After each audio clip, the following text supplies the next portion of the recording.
Son 3 compañeros. No hay problema. Voy a empezar la grabación. Estos compañeros van a poderla ver sin ningún problema. No hay inconveniente. Después me pasan la lista nada más de asistencia, por favor. Bueno, Estoy bien, doctor. ¿Ya? Muy bien, hoy día nos toca desarrollar el tema de valvulopatías, en este caso específicamente tricuspidia y mitral.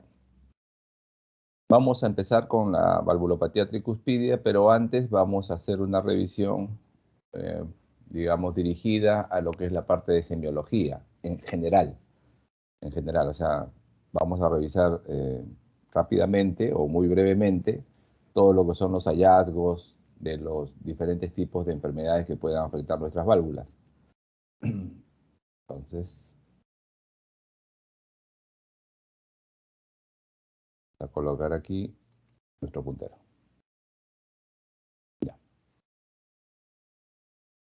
Las valvulopatías en general, las valvulopatías cardíacas son toda aquella afectación de la función fundamental de una válvula. ¿Cuál es la función fundamental de una válvula? Permitir flujo unidireccional, es decir, flujo de sangre en un solo sentido.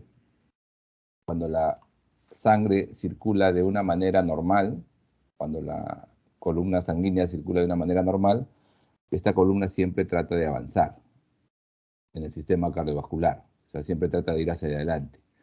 Y las válvulas cumplen un rol fundamental, cuál es evitar lo que se llama la regurgitación. Para que funcionen adecuadamente, deben permitir el progreso normal de la columna sanguínea, del volumen de sangre, y deben evitar que esa columna regrese a una cámara anterior cuando debería avanzar. Si está afectada la parte de lo que es permitir el avance, se llama estenosis. Es decir, cuando hay una estenosis, la válvula no cumple adecuadamente su función de permitir el avance de la columna sanguínea. Y la otra posibilidad de valvulopatía se llama insuficiencia, que es cuando la válvula no cumple adecuadamente su misión de evitar el retorno, la regurgitación. Cada una de las válvulas que conocemos de nuestro corazón cumple adecuadamente su labor, y si falla puede ser falla en el avance, por ejemplo acá estenosis tricuspidia, o falla en evitar el retroceso, como acá insuficiencia. Y lo mismo sucede para la pulmonar, para la mitral o para la aórtica. Es decir, estas válvulas pueden estar o estenosadas o insuficientes. Para identificar bien, desde el punto de vista semiológico, digamos, las alteraciones en la auscultación que se van a producir por estos trastornos de las válvulas, primero tenemos que revisar los ruidos cardíacos. Es decir, cuando nosotros auscultemos el corazón, lo primero que tenemos que tratar de ubicar son los ruidos cardíacos. Los ruidos cardíacos nos permiten identificar el tiempo del ciclo cardíaco en el cual estamos escuchando la alteración, y eso es fundamental para el diagnóstico.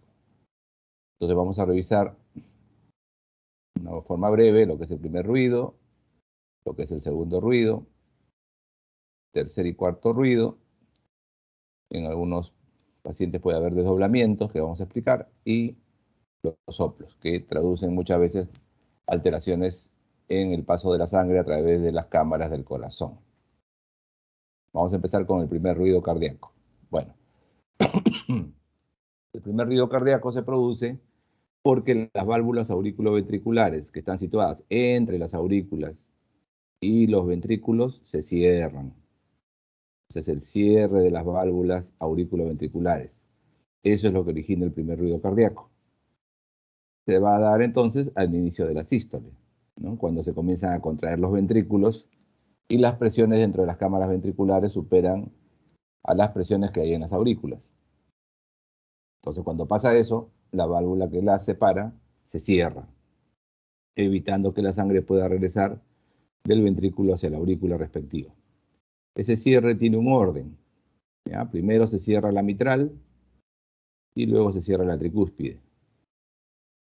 En orden sería MT, mitral primero y tricúspide después, pero en condiciones fisiológicas ese cierre de ambos lados de las válvulas auriculoventriculares es prácticamente simultáneo. Entonces no nos permite separar, cuando escuchamos, el cierre de una del cierre de la otra. La escuchamos como un ruido único, y ese ruido es el primer ruido cardíaco. ¿Qué características tenemos que buscar en la semiología para identificar este ruido? Bueno, buscamos su tono.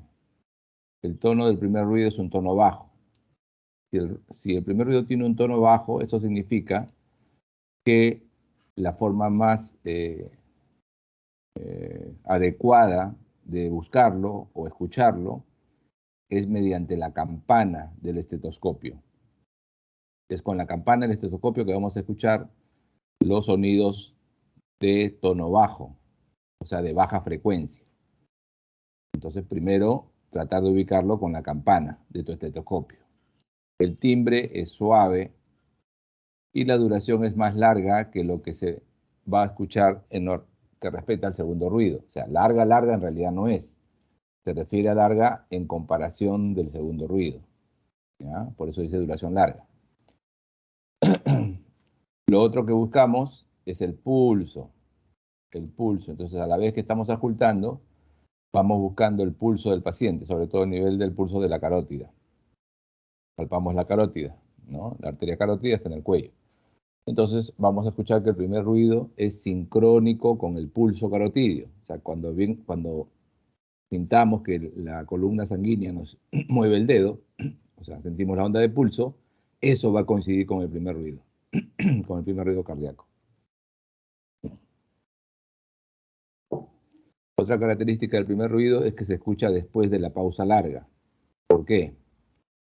En condiciones normales, en condiciones, digamos, de frecuencias cardíacas,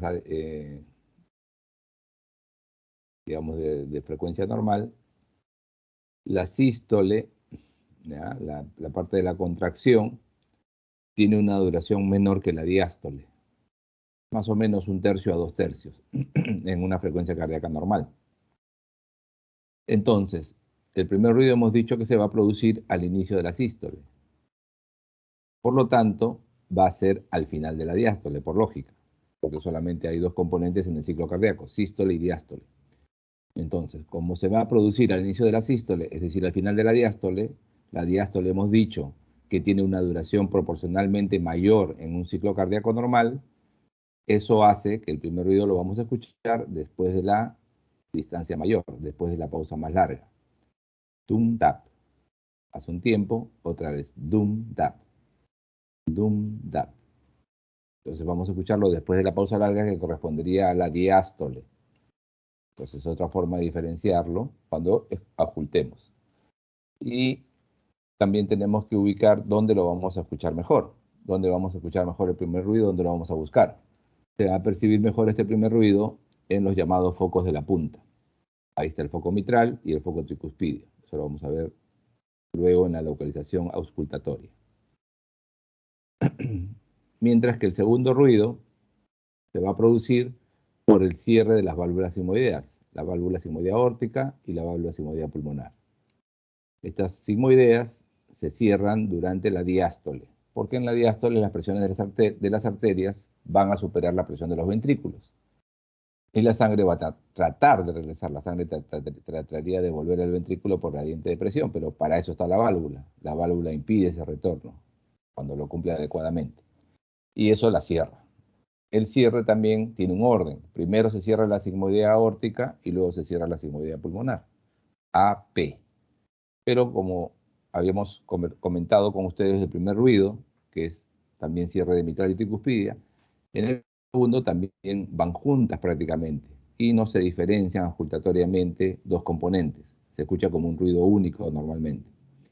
El tono del segundo ruido es agudo, por lo tanto se debe escuchar mejor con la parte del diafragma, no tanto con la campana. Y en cuanto a la duración, comparativamente al primero, es más breve y más agudo. Dum, da, dum, da. Este segundo ruido se percibe mejor, ¿dónde? En los focos de la base. ¿Ya? Habíamos dicho que el primero era mejor en los focos de punta, acá focos de base. Los focos de la base son el foco aórtico y el foco pulmonar. Va a diferenciarse de dónde lo escuchamos mejor si el paciente es adulto o si es joven. Si es un niño o un joven, lo escuchamos más intenso en el foco pulmonar. Y si es un adulto o un anciano, lo escuchamos mejor en el aórtico. ¿Okay? ¿Cuándo puede disminuir de intensidad el segundo ruido? Bueno, en el caso del foco aórtico puede disminuir de intensidad si hay insuficiencia ventricular izquierda, si hay insuficiencia de la válvula aórtica, en los casos de hipotensión arterial. Y en foco pulmonar, en insuficiencia ventricular derecha y en estenosis pulmonar. Ya. ¿Cuándo aumenta de intensidad el segundo ruido? Bueno, se aumenta de intensidad en el caso de los originados del lado izquierdo, o sea, si se trata del cierre de la aórtica. En este caso podemos tratar de ubicar al paciente auscultatoriamente en un decúbito semilateral izquierdo para escuchar mejor esto. Y lo vamos a escuchar aumentado de intensidad, este segundo ruido, si hay hipertensión arterial, si hay estenosis aórtica, y cardiopatía hipertensiva y cardiopatía isquémica. En el caso del lado derecho, vamos a escucharlo mejor en el borde external izquierdo, ¿no? En el borde external izquierdo, cuarto, quinto espacio intercostal, ahí escuchamos mejor este segundo ruido, y los ruidos del lado derecho tienen una característica importante. Los fenómenos auscultatorios en el lado derecho tienen una característica importante desde el punto de vista de la semiología. ¿Cuál es? Que estos hallazgos auscultatorios aumentan con la inspiración.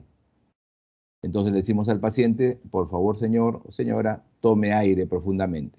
Y esa maniobra de aumentar, de hacer inspirar al paciente, aumenta la intensidad de la auscultación que se origina por alteraciones en el lado derecho.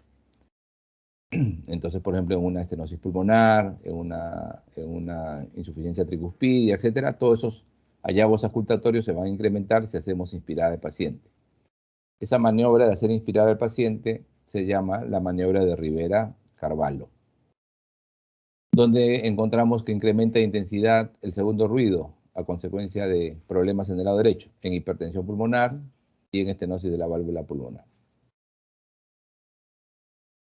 Entonces, primer y segundo ruido son hallazgos normales, siempre lo debemos buscar, ¿no? Siempre lo debemos buscar. Antes que el soplo, primero tratemos de ubicar primer y segundo ruido. Hay algunos ruidos que debemos mencionar que no siempre son patológicos, en algunos casos puede ser fisiológico, pero vamos a describir por qué se produce. Este se llama el tercer ruido. El tercer ruido es de tono bajo, entonces también se va a escuchar mejor con la campana. Y en este caso, la posición mejor para escuchar este tercer ruido es en decúbito lateral izquierdo, lo que llaman en los libros de semiología la posición de Pachón.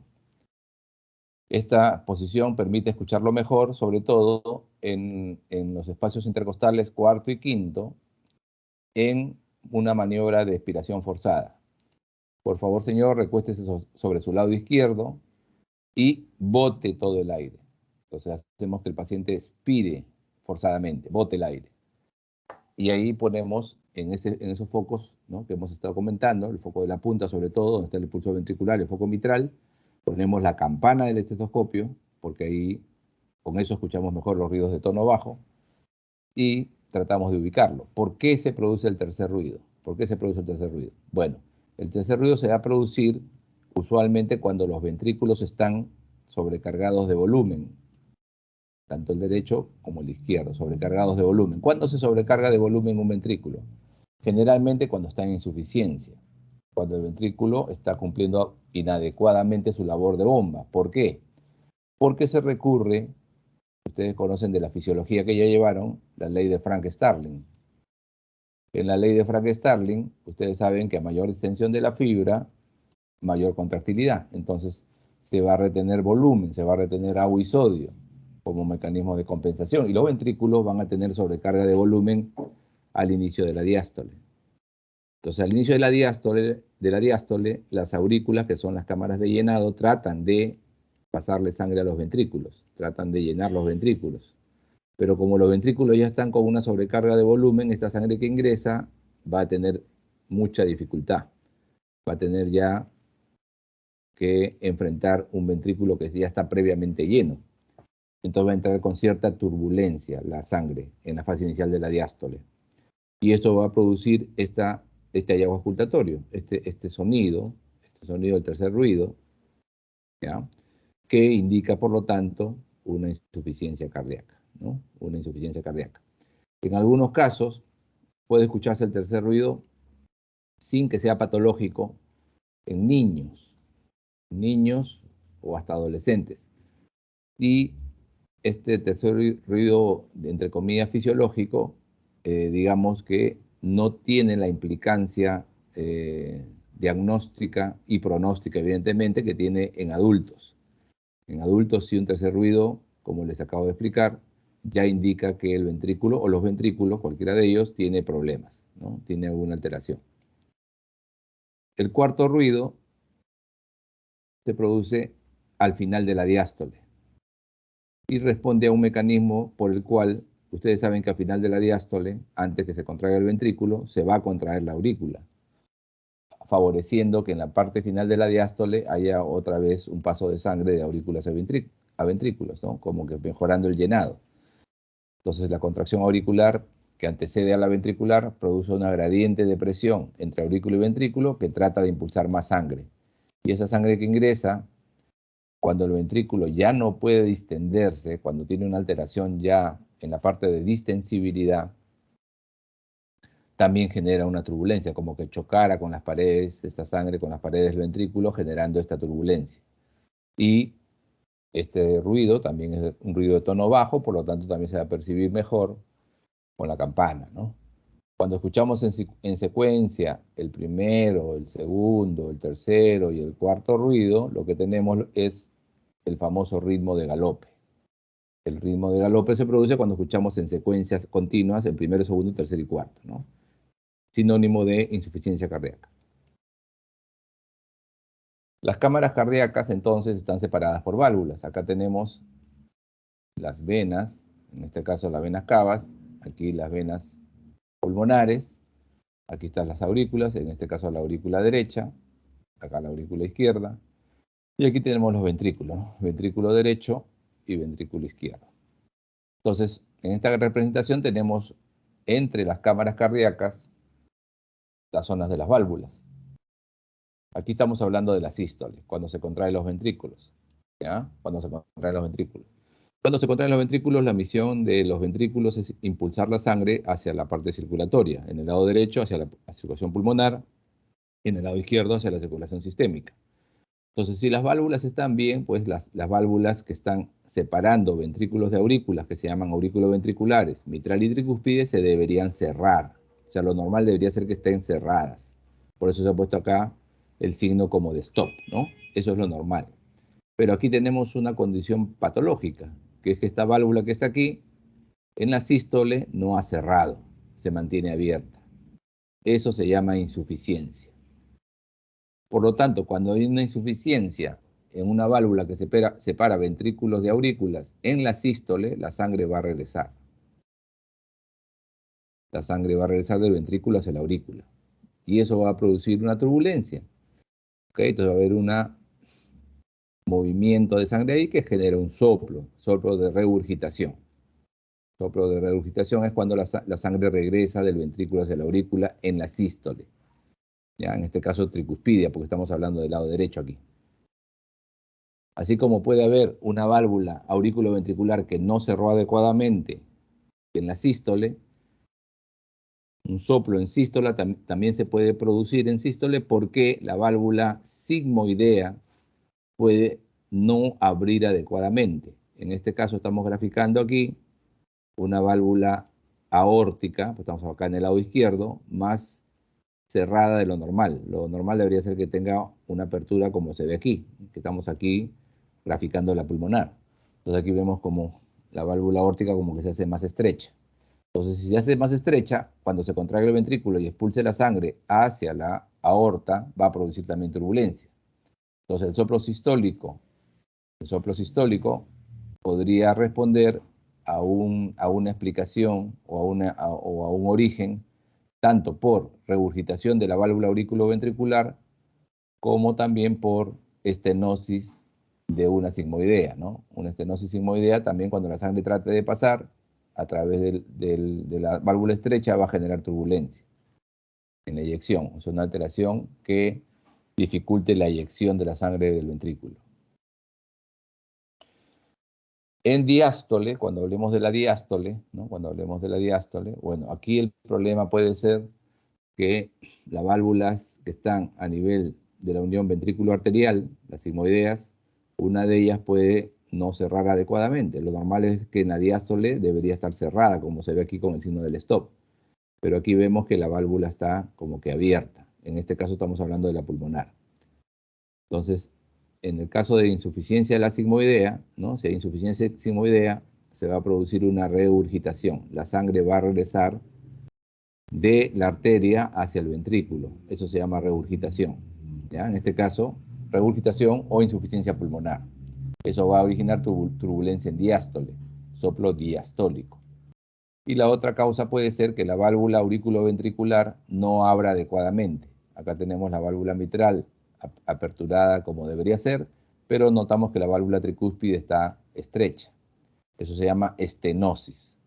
Entonces, en estenosis, que la sangre debería pasar libremente desde la aurícula al ventrículo, no lo puede hacer. No lo puede hacer adecuadamente, enfrenta a la zona estenótica y genera una turbulencia. Entonces ahí va a haber un soplo en diástole, en el momento del llenado.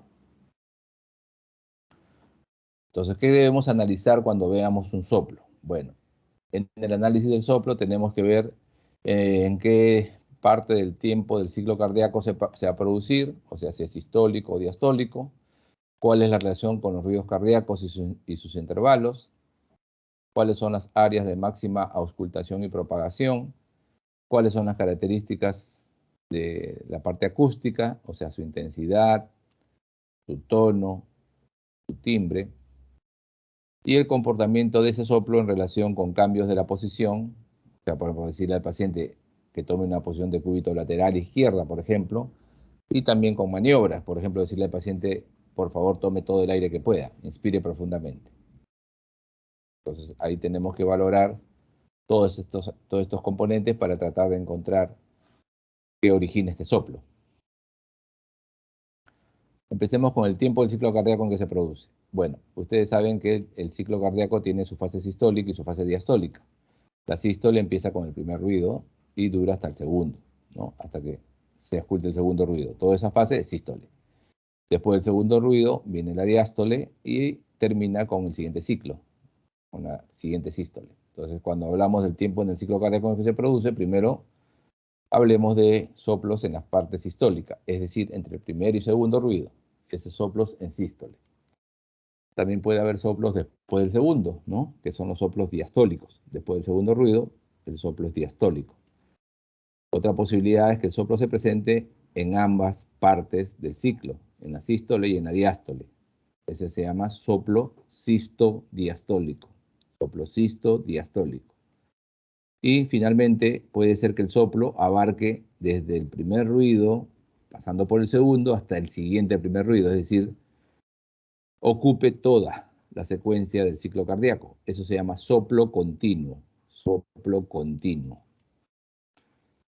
Hablando sobre las áreas de ocultación, recordemos, son áreas en las cuales vamos a colocar el estetoscopio para tratar de ubicar, ¿no? Tratar de ubicar dónde encontramos el soplo. ¿Qué pasó? Un momento. Ya. Entonces tenemos como áreas de máxima ocultación una que tiene relación con la aorta, ¿no? Con la aorta, que es esta área de aquí, que es el área de la aurícula izquierda, el área que está ubicada en el segundo espacio intercostal, borde paraesternal del lado derecho, área auscultatoria aórtica. Pulmonar va a ser en el segundo espacio intercostal, borde paraesternal del lado izquierdo. Tricuspidia va a ser en el cuarto espacio intercostal, borde paraesternal del lado izquierdo. Y el área mitral va a ser en la zona del choque de la punta, donde tengamos el ápex, ¿no? El choque de la punta o área de impulso ventricular máximo, ¿no? En cuanto a la parte, digamos, de máxima auscultación, recordemos que además de la zona predominante donde se escucha mejor el soplo, también vamos a tener áreas donde este se puede irradiar. Así tenemos, por ejemplo, que el área auscultatoria aórtica puede proyectarse hacia el cuello del paciente o hacia debajo del foco pulmonar. en algunos libros, a eso le llaman el foco de Ehrb o foco accesorio aórtico. Tercer espacio intercostal, borde paraesternal del lado izquierdo. El área pulmonar, además del foco de máxima intensidad, también puede ocultarse debajo de la clavícula del lado izquierdo, el área subclavicular izquierda. También puede por ahí irse los hallazgos ocultatorios en relación a alteraciones de la válvula pulmonar. El foco tricuspidio, además del área de máxima ocultación, tiende a irse hacia el lado contralateral simétrico, es decir, sobre el lado derecho, como en barra. Y en el caso del foco mitral, lo que podemos a veces ocultar es que el soplo se va hacia la parte axilar, hacia el hueco axilar. Sobre el tono y el timbre, bueno, el tono del soplo puede ser un soplo de tono alto, medio o bajo. ¿Ya? Soplo de tono alto, medio o bajo.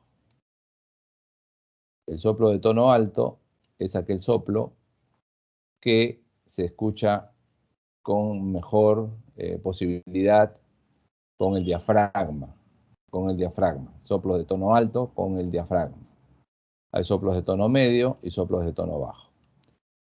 Entonces, todos esos soplos se pueden escuchar dependiendo de la ubicación del área de máxima ocultación y su irradiación, y podemos ubicar o tratar de ubicar en nuestra mente qué puede estarlo originando. Sobre el timbre del soplo es aquel en el cual uno es como si fuera que estuviéramos escuchando una música, una canción, y tenemos un grupo favorito. Nos gusta escuchar música de Daddy Yankee, por ejemplo. Y a veces, sin necesidad de escuchar toda la canción, simplemente escuchando las primeras partes de la canción, esa canción nos suena a algo.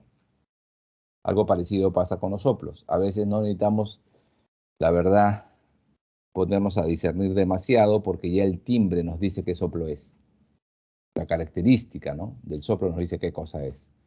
Hay soplos que tienen características de áspero, soplantes, hay soplos rudos, hay soplos musicales, soplos en maquinaria, soplo como si fuera vapor, diferentes timbres de los soplos que nos permiten tratarlos de encasillar, de podernos relacionar con alguna valvulopatía. En cuanto a la relación con los ruidos cardíacos y sus intervalos, bueno, hay soplos que se dan al inicio de una fase del ciclo, eso se llaman protosistólico o protodiastólico. Algunos se inician en la mitad, son mesosistólicos o mesodiastólicos, y algunos van al final, telesistólicos o telediastólicos. Cuando abarcan todo, ¿no?, toda la parte de esa fase del ciclo, se llaman holo. Entonces, holo significa que abarca todo, ¿no es cierto? Abarca toda la parte de esa fase del ciclo, ¿no? Holo sistólico, holo diastólico. Sobre la intensidad del soplo, bueno, hay dos diferentes clasificaciones. Hay una que usa la escala del 1 al 4 y otra que usa la escala del 1 al 6. Aquí vamos a referirnos a la del 1 al 6. El grado 1 es difícil de ocultar, entonces la verdad requiere condiciones muy especiales, ¿no? Salas sin ruido, que no haya movimientos alrededor del paciente, entonces muy difícil de que lo podamos ocultar. El grado 2 ya permite ocultación, pero es débil, ¿no? Es débil. El grado 3 ya es más ocultable, es moderado ya. Y a partir del grado 4, 5 y 6 notamos una diferencia sobre el grado 1, 2 y 3. ¿Cuál es la diferencia? La diferencia es que en estos grados 4, 5 y 6 ya podemos percibir, si ponemos la mano sobre la zona en la cual estamos ocultando ese soplo, una vibración. Esa vibración se llama frémito. Entonces, a partir del grado 4, ¿no?, a partir del grado 4 ya el soplo viene con frémito, con esa vibración. Palpamos, ¿no? Palpamos la zona que estamos ocultando y notamos que vibra. Cuando tenemos frémito, ya mínimamente es grado 4. Eso separa los primeros 3 de los últimos 3. Entonces, 4, 5 y 6 tienen frémito.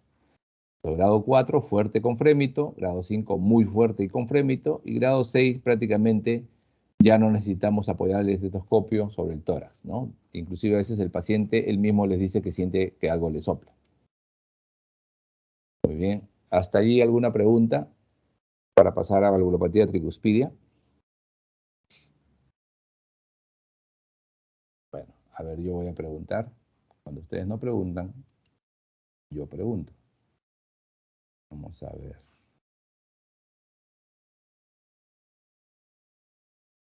Ya. Doctora Anef de Almeida. ¿Está presente? Doctora. Sí, doctora. A ver, deme un ejemplo, por favor, de incremento de intensidad del segundo ruido. ¿En qué patología puede estar incrementado el segundo ruido cardíaco?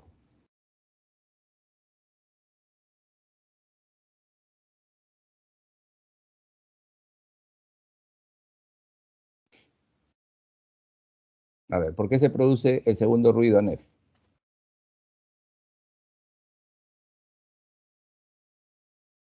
¿Cuál es la causa que ocultemos el segundo ruido cardíaco?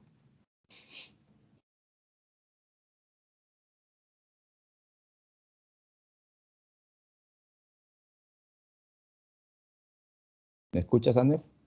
Sí, es por el cierre eh, de las válvulas.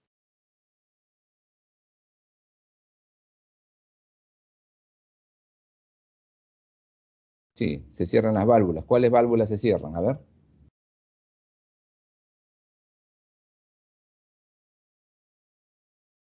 ¿Qué válvulas se cierran para originar el segundo ruido cardíaco?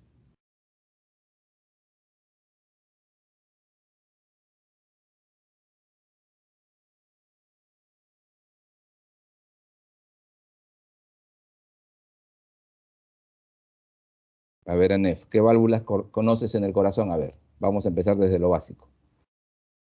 ¿Qué válvulas conoces? A ver, dime las válvulas que conoces.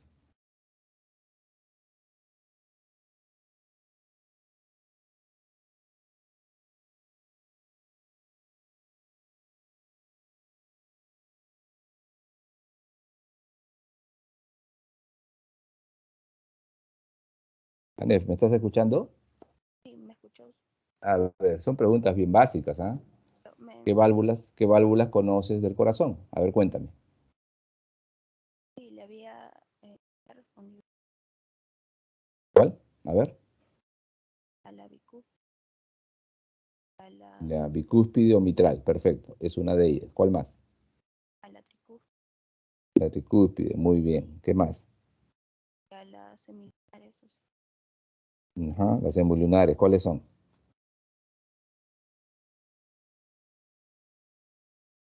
Siempre ¿Cuál?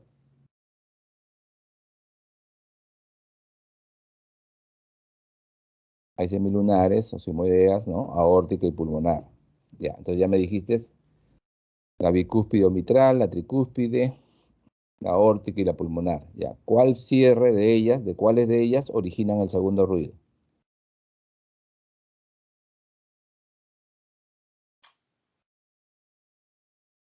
era por el Ya, ok. No te escuché muy bien, pero supongo que me dijiste que es por el cierre de la válvula simoideas aórtica y pulmonar. Correcto, segundo ruido. Te preguntaba qué patologías pueden incrementar eso. ¿En qué patologías puedes encontrar un segundo ruido fuerte?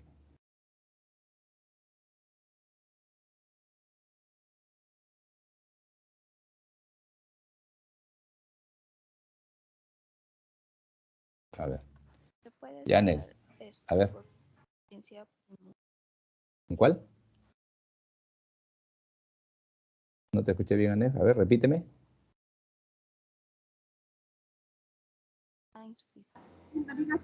¿Querías salmerlo? Ya. No te escucho nada, la verdad. Ya, Nef, ahí lo vamos a dejar contigo. A ver, Carlos González, prende tu micrófono, Carlos. ¿Escuchas, Carlos? Sí, doctor, buenos días. Buenos días, Carlos. ¿En qué patología podemos encontrar aumento de intensidad del segundo ruido? Problemas de hipertensión. Correcto, correcto. Si tienes una hipertensión, ¿no es cierto? Si tienes una hipertensión, vamos a hablar de hipertensión arterial sistémica, ¿no? Vas a tener una presión muy alta en la aorta, entonces cuando cierre la válvula aórtica va a cerrar con intensidad. Lo mismo simétricamente va a pasar si tienes hipertensión pulmonar, ¿no? En la arteria pulmonar. Correcto, Carlos, muy bien. Doctor Cristóbal Lizárraga. Sí, doctor, buenas noches. Buenos días, Bueno, perdón. buenos días, Cristóbal. ¿Y en qué caso puedes encontrar aumento de intensidad del primer ruido cardíaco? ¿En qué patologías pudieras encontrar un primer ruido intenso?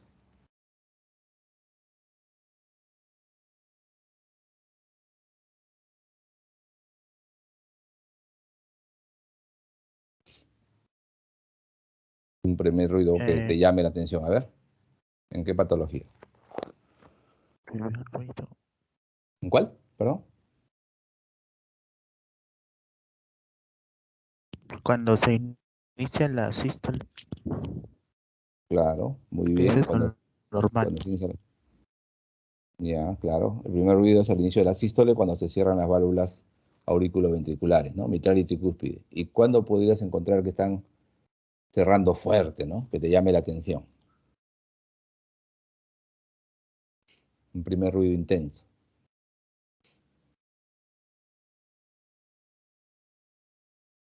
¿En qué patología, por ejemplo, incrementas la presión de la aurícula? ¿En qué patología va a aumentar la presión que hay dentro de la aurícula? Que tenga relación con válvula, ¿no? Específicamente con válvulas auriculoventriculares.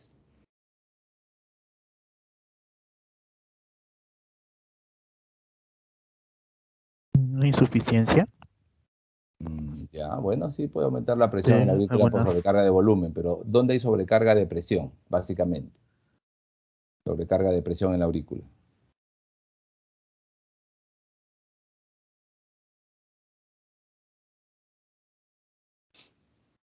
¿En qué patología la aurícula tiene que trabajar con mayor presión?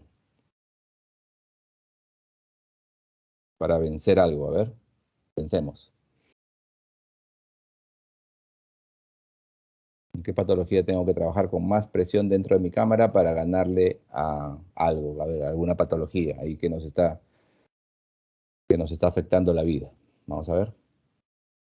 En una estenosis de las válvulas auriculoventriculares. Si la válvula auriculoventricular está estenótica, la aurícula tiene que tener más presión. ¿Ok? Tiene que tener más presión para poder llenar el ventrículo en la diástole. Entonces, cuando venga la parte inicial de la sístole, el ventrículo va a tener que hacer mayor presión para cerrar la válvula, porque va a enfrentar una cámara que tiene presiones ya altas. Entonces, es como que el ventrículo aplaude fuerte, por decirles así. ¿Ya? Entonces, en una estenosis auriculoventricular, mitral, por ejemplo, vas a escuchar un primer ruido intenso. ¿Ya? Muy bien, vamos a avanzar, si no, no terminamos. A ver, vamos a pasar a valvulopatía tricuspidia.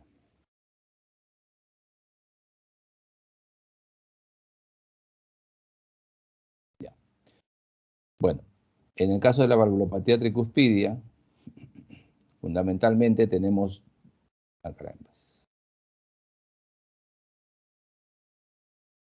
dos posibilidades, que sea una estenosis o que sea una insuficiencia o regurgitación. Si la patología, si la alteración en la válvula es porque no abre bien, puede tener origen reumático o puede ser congénita. Bueno. En el caso de una regurgitación, puede ser esta regurgitación o insuficiencia de causa primaria o de causa secundaria o funcional. Si es primaria, eso es orgánico, es una alteración en el aparato valvular. Ahí tenemos causas reumáticas, tenemos endocarditis, tenemos causas mixomatosas, como por ejemplo el prolapso de la válvula, tenemos carcinoide, radiaciones, causas congénitas como la anomalía de Epstein, trauma, injuria del músculo papilar después de un infarto de miocardio. Y en el caso de las insuficiencias tricuspídeas secundarias o funcionales, puede responder a cualquier causa que altere el ventrículo derecho o el anillo de la válvula tricúspide. O sea, cualquier dilatación del ventrículo derecho o cualquier dilatación del anillo tricuspidio te va a llevar a una insuficiencia. Y ahí hay múltiples causas, ¿no? Para que el ventrículo derecho crezca. Por ejemplo, una hipertensión pulmonar de larga data puede hacer que el ventrículo derecho crezca. O un infarto de miocardio que afecta al ventrículo derecho puede remodelarlo y hacerlo crecer.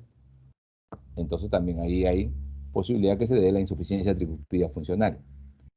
Y en el caso de los pacientes que tienen colocado un marcapaso, el marcapaso usualmente se coloca a través de un cable que va desde la parte venosa, pasando por la aurícula derecha, la válvula tricúspide, y se inserta en la parte apical del ventrículo derecho. Entonces, cuando tienes un cable allí, ese cable tiene que pasar a través de la válvula tricúspide y puede causar insuficiencia. Vamos a empezar con la insuficiencia tricúspide entonces. La insuficiencia tricúspide es aquella en la cual la válvula aurículo-ventricular del lado derecho, ¿no?, la válvula tricúspide, en el momento que el ventrículo se contrae, el ventrículo derecho se contrae, no impide el retorno de sangre desde la aurícula, desde el ventrículo hacia la aurícula. La sangre regresa, ¿no? La sangre regresa. Es decir, que el ventrículo derecho, cuando se contrae, va a eyectar o va a tener dos lugares a donde va a enviar sangre. Uno va a ser a la pulmonar, que es lo que normalmente debería ser, debería impulsar todo el volumen sanguíneo hacia la pulmonar, y otro va a ser que el ventrículo derecho le va a regresar sangre a la aurícula derecha, va a regurgitar sangre a la aurícula derecha.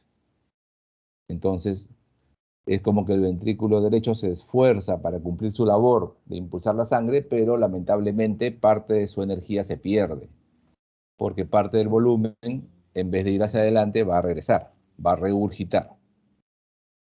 Hay algunas clasificaciones importantes desde el punto de vista del tratamiento, que les voy a mencionar rápidamente.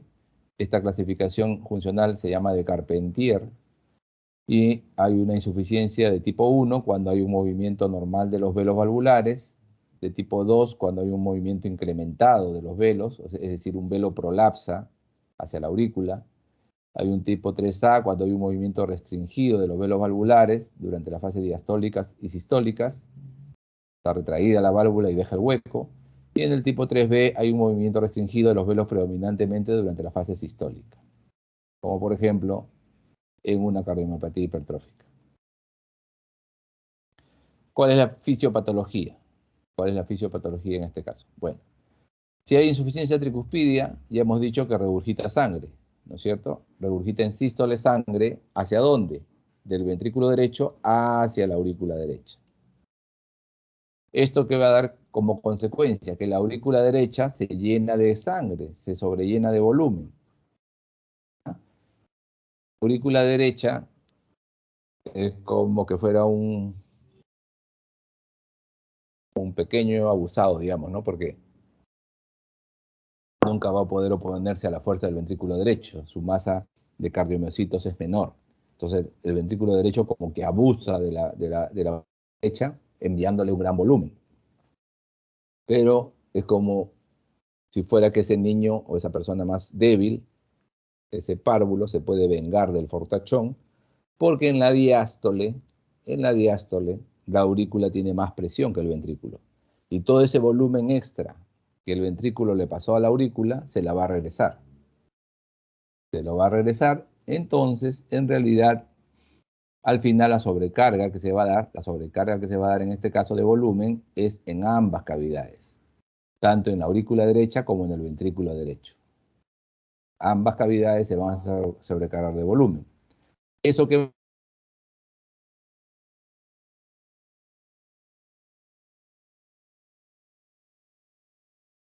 ¿Y esto se va a transmitir hacia dónde? Bueno, el incremento de volumen en las aurículas, sobre todo, tiene un límite. O sea, no es que la aurícula vaya a crecer para siempre.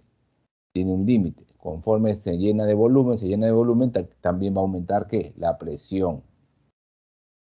Y esa presión incrementada se transmite hacia el sistema venoso central.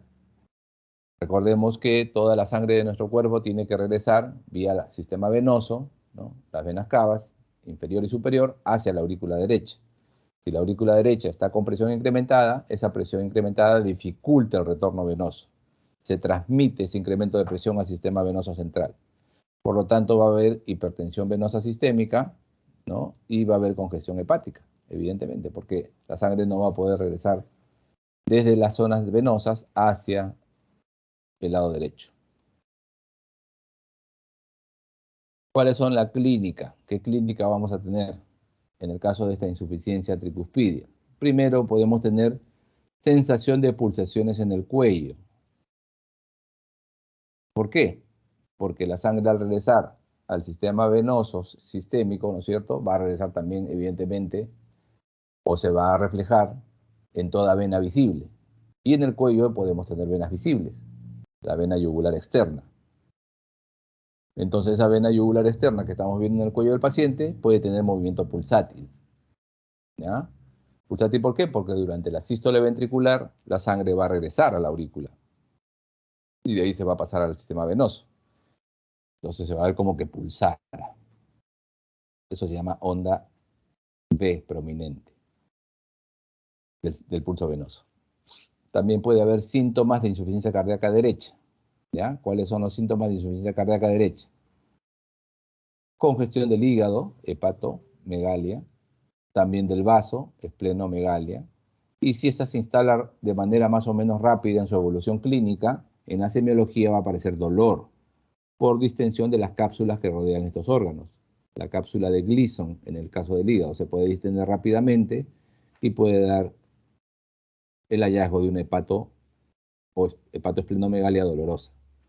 También puede haber ascitis, que es líquido libre en la cavidad peritoneal, y presencia de edema periférico. Todos ellos son datos a favor de pensar que la insuficiencia cardíaca predominantemente está afectando el lado derecho. También puede aparecer hipertensión pulmonar, ¿no? Hipertensión pulmonar, y esto puede dar datos de bajo gasto cardíaco. ¿Por qué? Porque menos volumen se impulsa hacia la circulación pulmonar y por lo tanto menos volumen va a llegar oxigenado al lado izquierdo. Entonces puede haber datos de falla cardíaca izquierda también, fatiga, debilidad, disnea. Cuando hay una insuficiencia cardíaca que afecta, digamos, ya severamente ambas cámaras, se puede llegar a la caquexia. Caquexia cardíaca, que es que el paciente comienza a perder peso, comienza a adelgazar. En algunas ocasiones puede haber cianosis e inclusive se puede llegar a la ictericia cuando la congestión hepática, ¿no?, de tanto tiempo, de larga evolución, lleva a una cirrosis. Esa cirrosis, esa disfunción del hígado, se llama en los libros cirrosis cardíaca. Bueno, evidentemente hay inflamación yugular. En la auscultación, lo característico desde el punto de vista auscultatorio es la presencia de un soplo holosistólico. ¿Por qué hay soplo holosistólico? Porque hemos dicho que todo gradiente de presión entre cámaras genera flujo. En este caso, hay un gradiente entre el ventrículo derecho que se está contrayendo, estamos hablando de la sístole, y la aurícula derecha. Normalmente la válvula tricúspide debería proteger ese retorno, debería cerrar, pero como no cierra, entonces la sangre regresa, y eso regresa con turbulencia, y da un soplo que se mantiene durante todo el periodo en el cual haya gradiente. Como durante toda la sístole la presión del ventrículo derecho es mayor que la aurícula derecha, durante toda la sístole va a haber flujo. Por eso el soplo es holosistólico.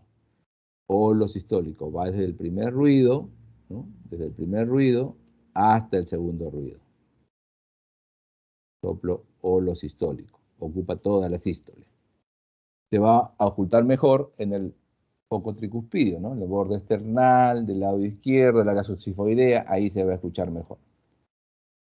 Recordemos que hay maniobras que pueden aumentar el retorno venoso, y estas maniobras que aumentan el retorno venoso van a incrementar este soplo. Es una forma de diferenciar si el soplo es por insuficiencia tricuspidia o es por insuficiencia mitral, que en ambos casos da soplo sistólico, es haciendo que el paciente haga la maniobra de Rivero-Carvalho, es decir, que el paciente inspire profundamente. Si el paciente inspira profundamente y escuchamos que aumenta la intensidad del soplo, eso nos dice que el soplo se origina por insuficiencia tricuspidia, porque esta maniobra aumenta los ruidos del corazón derecho. ¿Por qué? Porque al inspirar profundamente hacemos que aumente el retorno venoso, y eso, ese incremento de volumen, genera que el soplo se escuche mejor. En la placa de tórax vamos a ver dilatación de las cámaras derechas, tanto de la aurícula derecha como del ventrículo derecho, y podemos observar dilatación del cono de la arteria pulmonar. En la semiología de la estenosis tricuspidia, aquí el problema no es que la válvula no cierre bien. Acá el problema es que la válvula no abre bien. No abre bien y la sangre, por lo tanto, no puede pasar libremente de la aurícula derecha hacia el ventrículo derecho en la diástole. Hay un stop ahí, ¿ya? La válvula no abre. Y, por lo tanto, en la fisiopatología de la estenosis tricuspidia, la causa, el origen del problema es un obstáculo al vaciamiento de la aurícula derecha hacia el ventrículo derecho. ¿Eso lleva a qué? A estancamiento de la sangre en la aurícula derecha y en el sistema venoso sistémico. Ahí se estanca la sangre porque no puede pasar, no puede fluir debido a la estenosis de la tricúspide. Eso te lleva a hipertensión del sistema portal, ¿no? Hipertensión posthepática y al final a hipertensión venosa sistémica. ¿Qué vamos a encontrar en este tipo de alteración, en esta estenosis? ¿Cuál va a ser la semiología? Bueno, evidentemente, si no circula la sangre por el sistema cardiovascular, no va a cumplir bien su labor y puede haber fatiga, ¿no? Fatiga, incapacidad de hacer los esfuerzos, trabajo habitual que debemos hacer. Y también va a haber signos sistémicos de hipertensión venosa. En los pacientes que tenemos que tienen estenosis tricuspidia, que cursan con estenosis tricuspidia, generalmente esta etiología es reumática en nuestro país. Y en la etiología reumática, el compromiso del lado de la válvula tricúspide se acompaña muchas veces de compromiso también en la válvula mitral y o en la válvula aórtica. Entonces vamos a encontrar a veces unas alteraciones en las cuales también vamos a encontrar datos o signos de compromiso mitral y compromiso aórtico. En el examen físico lo vamos a encontrar muy similar a lo que encontramos en la estenosis mitral. Como hemos dicho, pueden coexistir estas dos lesiones. A veces inclusive al punto que el diagnóstico de la alteración tricuspidia se puede pasar por alto, ¿no? A veces no se llega a diagnosticar porque nos llama la atención la parte de la mitral. Esta obstrucción del flujo a través de la válvula tricúspide produce un aumento de presión en la aurícula derecha y un aumento de presión en la parte venosa yugular. Recordemos un poquito esto del pulso venoso yugular. Bueno, acá tenemos en la diapositiva, arriba a la derecha, la gráfica de las ondas del pulso venoso. Bueno, a ver, recordemos, la onda A se va a producir en el pulso venoso por contracción de la aurícula, por contracción auricular. Eso genera la onda A del pulso venoso. La onda C se produce cuando se inicia la sístole, cuando se cierra la válvula auriculoventricular. Pero todavía aún no se ha abierto la sigmoidea. Entonces esta fase que va desde el cierre de la válvula auriculoventricular hasta la apertura de la sigmoidea se llama fase de contracción isovolumétrica. Fase de contracción ventricular isovolumétrica. Eso origina la onda C del pulso venoso.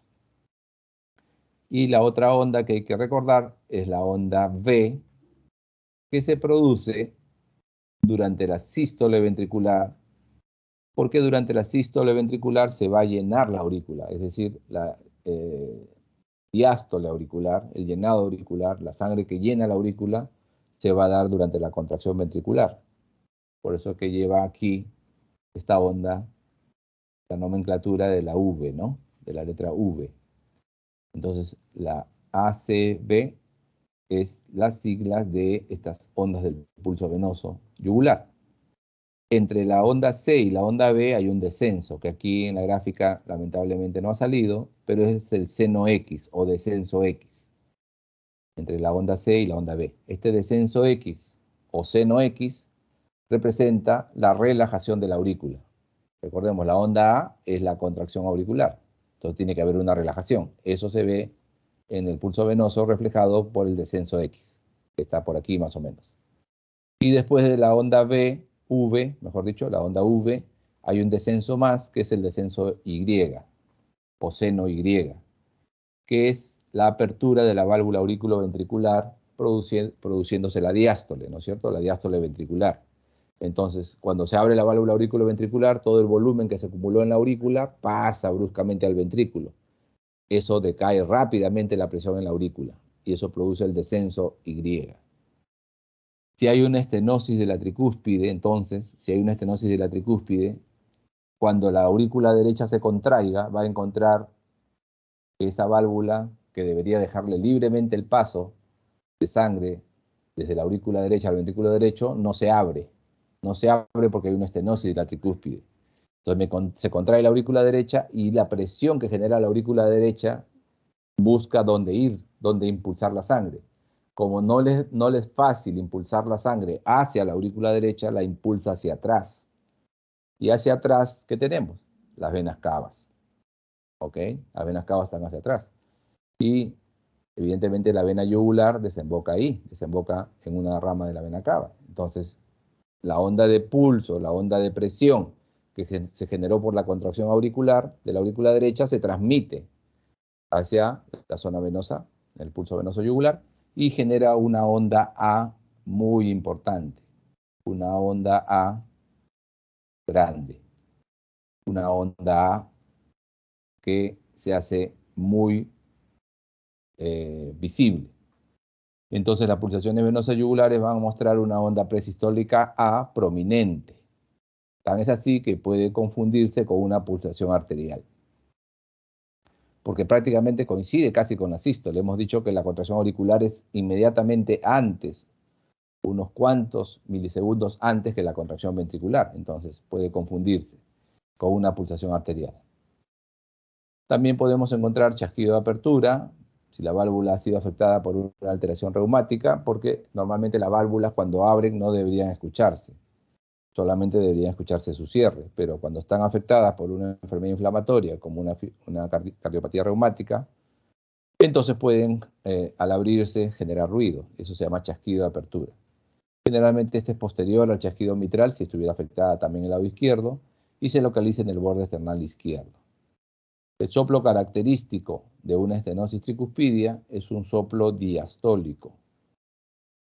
Un soplo diastólico de baja intensidad en el borde esternal izquierdo, cuarto espacio, el foco tricuspidio que ya hemos hablado en las primeras diapositivas. Y este soplo diastólico de baja intensidad puede incrementarse con la maniobra de Rivero-Carvalho, que aumenta con la inspiración. ¿Ya? Que aumenta con la inspiración. En la placa de tórax podemos ver un crecimiento de la aurícula derecha y signos radiológicos de valvulopatía mitral si es que también estuviera afectado el lado izquierdo, ¿no? Entonces vamos a ver eso en la placa de tórax. A veces se puede ver hasta la calcificación de los velos valvulares en la placa, ¿no? Porque es una enfermedad inflamatoria. Muy bien. Entonces, ¿alguna pregunta hasta aquí sobre la parte de valvulopatía tricuspidia?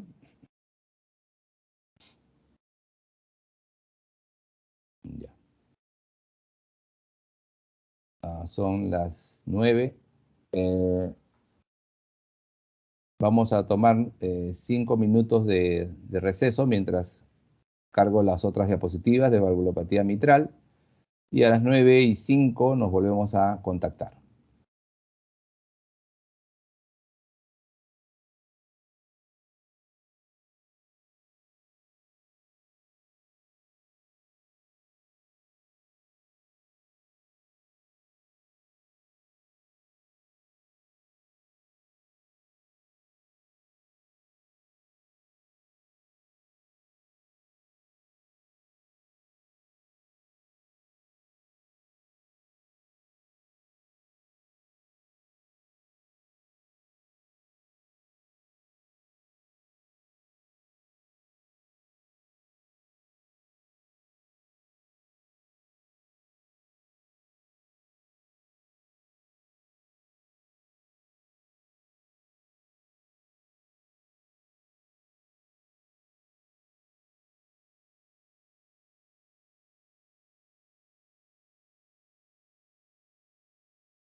días. ¿Se me escucha? Sí, doctor. ¿Sí? Ya. Bueno, vamos a seguir entonces con la segunda parte de nuestra clase. Nos toca desarrollar valvulopatía mitral. Entonces, valvulopatía mitral, empecemos con estenosis. Por definición, en estenosis mitral hay una obstrucción del flujo de entrada de sangre hacia el ventrículo izquierdo a nivel de la válvula mitral. Esta alteración en el flujo de entrada es resultado de una anormalidad estructural de la válvula, del aparato valvular, que impide entonces que la sangre pase, ¿no?, libremente de aurícula izquierda a ventrículo izquierdo. Entonces, no va a dejar que el ventrículo izquierdo se llene apropiadamente. Una característica que se describe mucho en los libros de patología, ¿no?, es la pieza macro que se obtiene después de una cirugía. Esta es una pieza, la que estamos mostrando en la diapositiva arriba a la derecha, es una pieza que se obtuvo de una cirugía de reemplazo valvular, en la cual se puede ver la válvula mitral prácticamente cerrada como si fuera una boquita de pescado, así le llaman, en boca de pescado. Entonces recordemos que estructuralmente la válvula mitral está configurada por un anillo, estructuralmente un anillo valvular, ¿no?, las valvas propiamente dichas, las cuerdas que soportan las valvas y los músculos papilares. Son dos velos valvulares, el anterior y el posterior, ¿no?, y cuando no abren bien, pues nos causan el problema que vamos a describir a continuación. ¿Qué etiología tiene la estenosis mitral? Bueno, generalmente en nuestro país aún sigue siendo muy prevalente la historia de una fiebre reumática. Todavía se puede, digamos, considerar como la primera causa de estenosis mitral en nuestra realidad.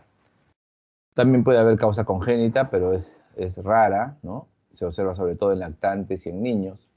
También puede ser consecuencia de una infección valvular como una endocarditis. Una endocarditis también puede originarla. Y en cuanto a la parte de lo que es la proporción de mujeres y hombres, hay más casos en las damas. La proporción entre mujeres y hombres es 2:1. Esas son las causas más frecuentes. También hay otras causas de estenosis mitral, pero un poco menos frecuentes. Tenemos, por ejemplo, la presencia de mixoma auricular izquierdo, que es un tumor benigno que puede originar un fenómeno de masa y émbolo, algo así como que cierra el orificio valvular, este tumor. También puede haber un trombo en la válvula, mucopolisacaridosis, calcificación del anillo valvular y en el caso de algunas colagenopatías, por ejemplo el lupus y la artritis reumatoide. Vamos a hablar un poquito de la fisiopatología. Bueno, aquí, como hemos dicho, el problema es que la sangre, la columna sanguínea no va a poder pasar libremente de aurícula izquierda a ventrículo izquierdo. Es decir, que la aurícula va a tener que aumentar su presión para poder vencer esa válvula que está estenosada. Eso genera un gradiente de presión entre aurícula izquierda y ventrículo izquierdo. Hay un gradiente de presión entre esas dos cámaras. Al aumentar la presión en la aurícula izquierda, este aumento de presión se transmite retrógradamente.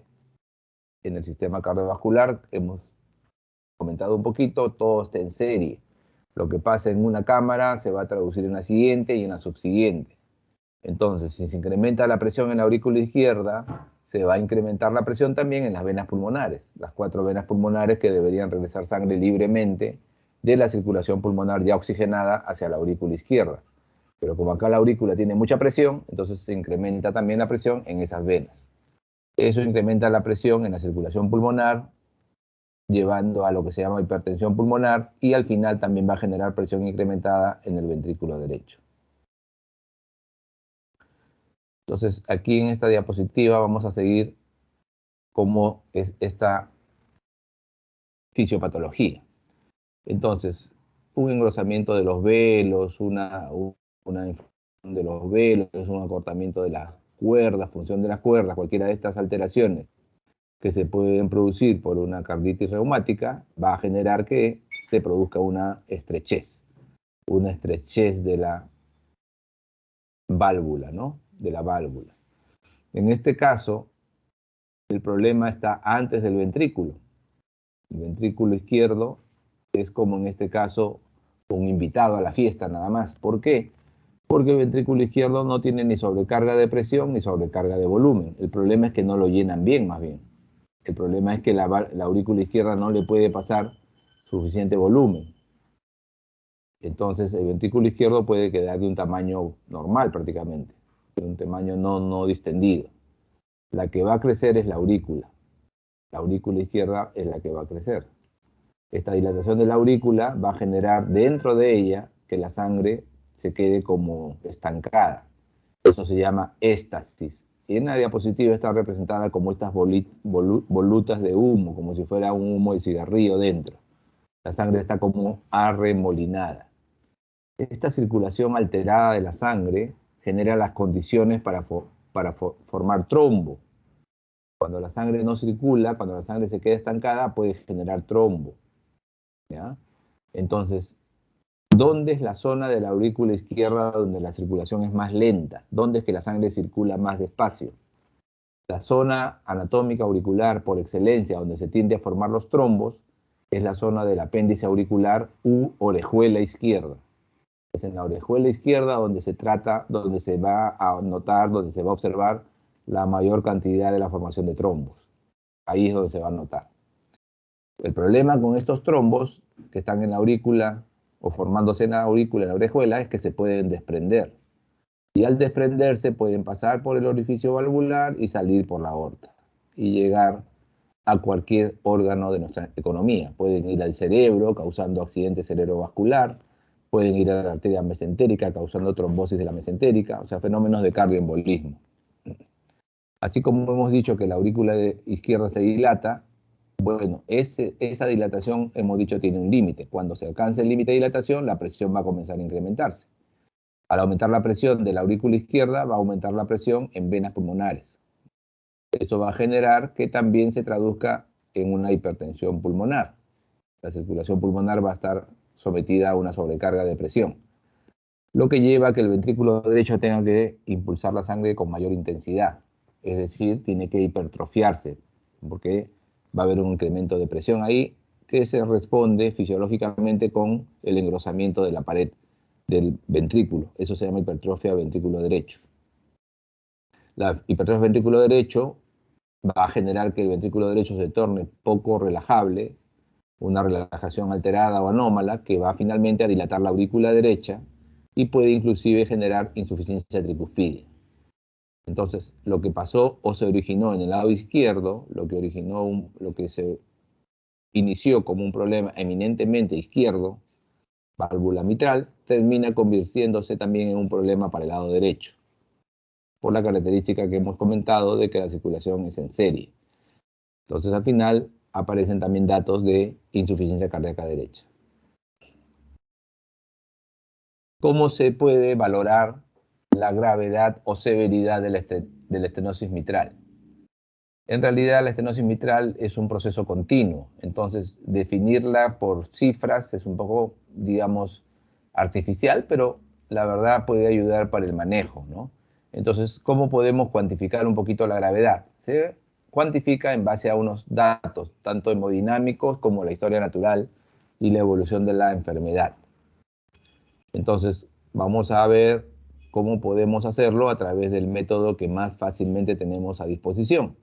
El método que más útil, que tenemos más cercano, que nos puede permitir valorar la parte hemodinámica, es el ecocardiograma. Acá arriba tenemos una imagen de ecocardiograma que nos permite valorar muy directamente la patología valvular, la patología de la válvula mitral. Esa patología en la válvula mitral se puede valorar tanto visualmente, es decir, midiendo anatómicamente con el eco la apertura de la válvula, como hemodinámicamente, es decir, calculando presiones. Eso se puede hacer porque la ecocardiografía actualmente integra un procedimiento que se llama el Doppler. El procedimiento de Doppler nos permite valorar la parte de la hemodinámica. A través de fórmulas especiales que se tienen en los aparatos de ecografía, uno puede encontrar, por ejemplo, el área. Entonces, si el área es mayor de 1,5 centímetros cuadrados, la estenosis mitral es leve. También se dice que es leve si el gradiente medio que hay entre la aurícula y el ventrículo es de menos de 5 milímetros de mercurio. Y también es leve si la presión sistólica en la arteria pulmonar es menos de 30 milímetros de mercurio. Pasamos a una estenosis mitral de grado moderado si el área está entre 1 centímetro y 1,5 centímetros cuadrados. Si la gradiente pasa a ser entre 5 a 10, o si la presión sistólica en la arteria pulmonar está entre 30 a 50. ¿Y cuándo es una estenosis mitral severa? Es severa si el área de la válvula es menor a 1 centímetro cuadrado.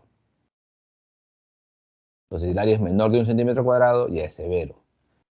También si el gradiente es superior a 10 milímetros de mercurio, gradiente medio entre aurícula y ventrículo, y si la presión sistólica en la arteria pulmonar es mayor a 50. Vamos a hablar ahora de la clínica. Bueno, en la clínica siempre no olvidar la anamnesis y en nuestro medio buscar mucho los antecedentes de fiebre reumática. Lo podemos encontrar en más de la mitad de los pacientes. Aquí recordar entonces que para ubicar estos antecedentes de fiebre reumática, muchas veces el paciente no lo sabe, entonces tenemos que tratar de establecerlo a través de preguntarle si la paciente o el paciente o la paciente tuvo criterios de Jones, ¿no? Criterios de Jones. Los criterios de Jones son 5 para fiebre reumática. Es la presencia de poliartralgias, generalmente migratorias, es la presencia de carditis, nódulos subcutáneos, eritema marginado y corea de Sydenham. Son 5 criterios para el diagnóstico. Eso se pregunta en los antecedentes. Entonces, a veces te da el antecedente directo, que tuvo la fiebre reumática o se la diagnosticaron de niño, pero a veces hay que preguntar. También hay que ver si tiene fatiga o astenia, si hay palpitaciones, presencia de hemoptisis, si hay disfonía, si hay dolor torácico y si hay problemas neurológicos, ¿no? Cardioembolismos, accidente cerebrovascular sobre todo. Vamos a ver con los síntomas. Bueno, la disnea. La disnea en la estenosis mitral es el síntoma más importante. Traduce incremento de la presión en la aurícula izquierda que se ha transmitido retrógradamente al lecho venocapilar pulmonar, causando congestión. Y eso te da disnea. Hemoptisis, que es la expectoración a través del sistema respiratorio, es por ruptura de las venas varicosas. Las venas varicosas endobronquiales se pueden romper y pueden generar presencia de sangre en la expectoración, hemoptisis. También puede haber alteraciones en el ritmo cardíaco. La fibrilación auricular es un hallazgo común en la estenosis mitral y se producen respuesta al incremento del tiempo diastólico. Le cuesta más a la aurícula llenar el ventrículo, le toma más tiempo. Al aumentar el tiempo diastólico se va a incrementar también la presión fuertemente en la aurícula izquierda, desorganizando sus fibras, sus cardiomiocitos y predisponiendo esa disposición, esa forma de disponerse de las sarcómeras hacia trastornos del ritmo. Uno de ellos, muy importante, la presencia de fibrilación auricular, que incrementen mucho el riesgo de los trombos, ¿no? Si hay fibrilación auricular, el riesgo de trombosis aumenta mucho. Es indicación de anticoagulación. Y no olvidar que puede haber embolismo, ¿no? Embolismo, esos trombos se pueden desprender y pueden ir, como les decía, al cerebro, al riñón, a la mesentérica, etcétera, a las piernas. Dolor torácico también puede haber. El dolor torácico se asocia mucho a la presencia de presión incrementada en la arteria pulmonar, que causa que el ventrículo derecho se hipertrofie. Entonces puede haber una cierta isquemia en la pared ventricular, causando como una especie de angina. Y también puede haber datos que nos recuerden la insuficiencia cardíaca derecha, ingurgitación yugular, edemas, dolor en hipocondrio derecho y si hay mucha congestión hepática, falla de la función con ictericia. En el examen físico, a la inspección en la estenosis mitral, muy importante recordar la fascia mitral. La fascia mitral tiene rubor malar, o sea, una coloración rojiza de la zona de los pómulos, cianosis en la nariz, en los párpados, en los labios, que indica bajo gasto, con severa obstrucción arteriolar pulmonar. Entonces la cianosis, no olvidemos, y la coloración mitral se puede trasladar también hacia un fondo de cierta palidez. Entonces tendríamos el color rojo del rubor, el color azul de la cianosis y la cierta palidez que hay de fondo, ¿no? Como una especie de piel pálida de fondo, como una anemia. Eso da 3 colores, rojo, azul y blanco, ¿no? Como decir facies tricolor o de bandera francesa. En el pulso venoso yugular tenemos la onda A prominente, muy parecido a lo que hemos descrito ya en la clase anterior sobre la presencia de la onda A prominente en la estenosis tricuspidea. La presión arterial tiende a ser baja, ¿ya? La verdad es que tiende a ser baja, muy poco normal, más es baja. ¿Por qué es baja? Porque el ventrículo izquierdo se llena poco. Si hay poco llenado del ventrículo izquierdo, va a inyectar poco también. Entonces la presión generalmente es baja.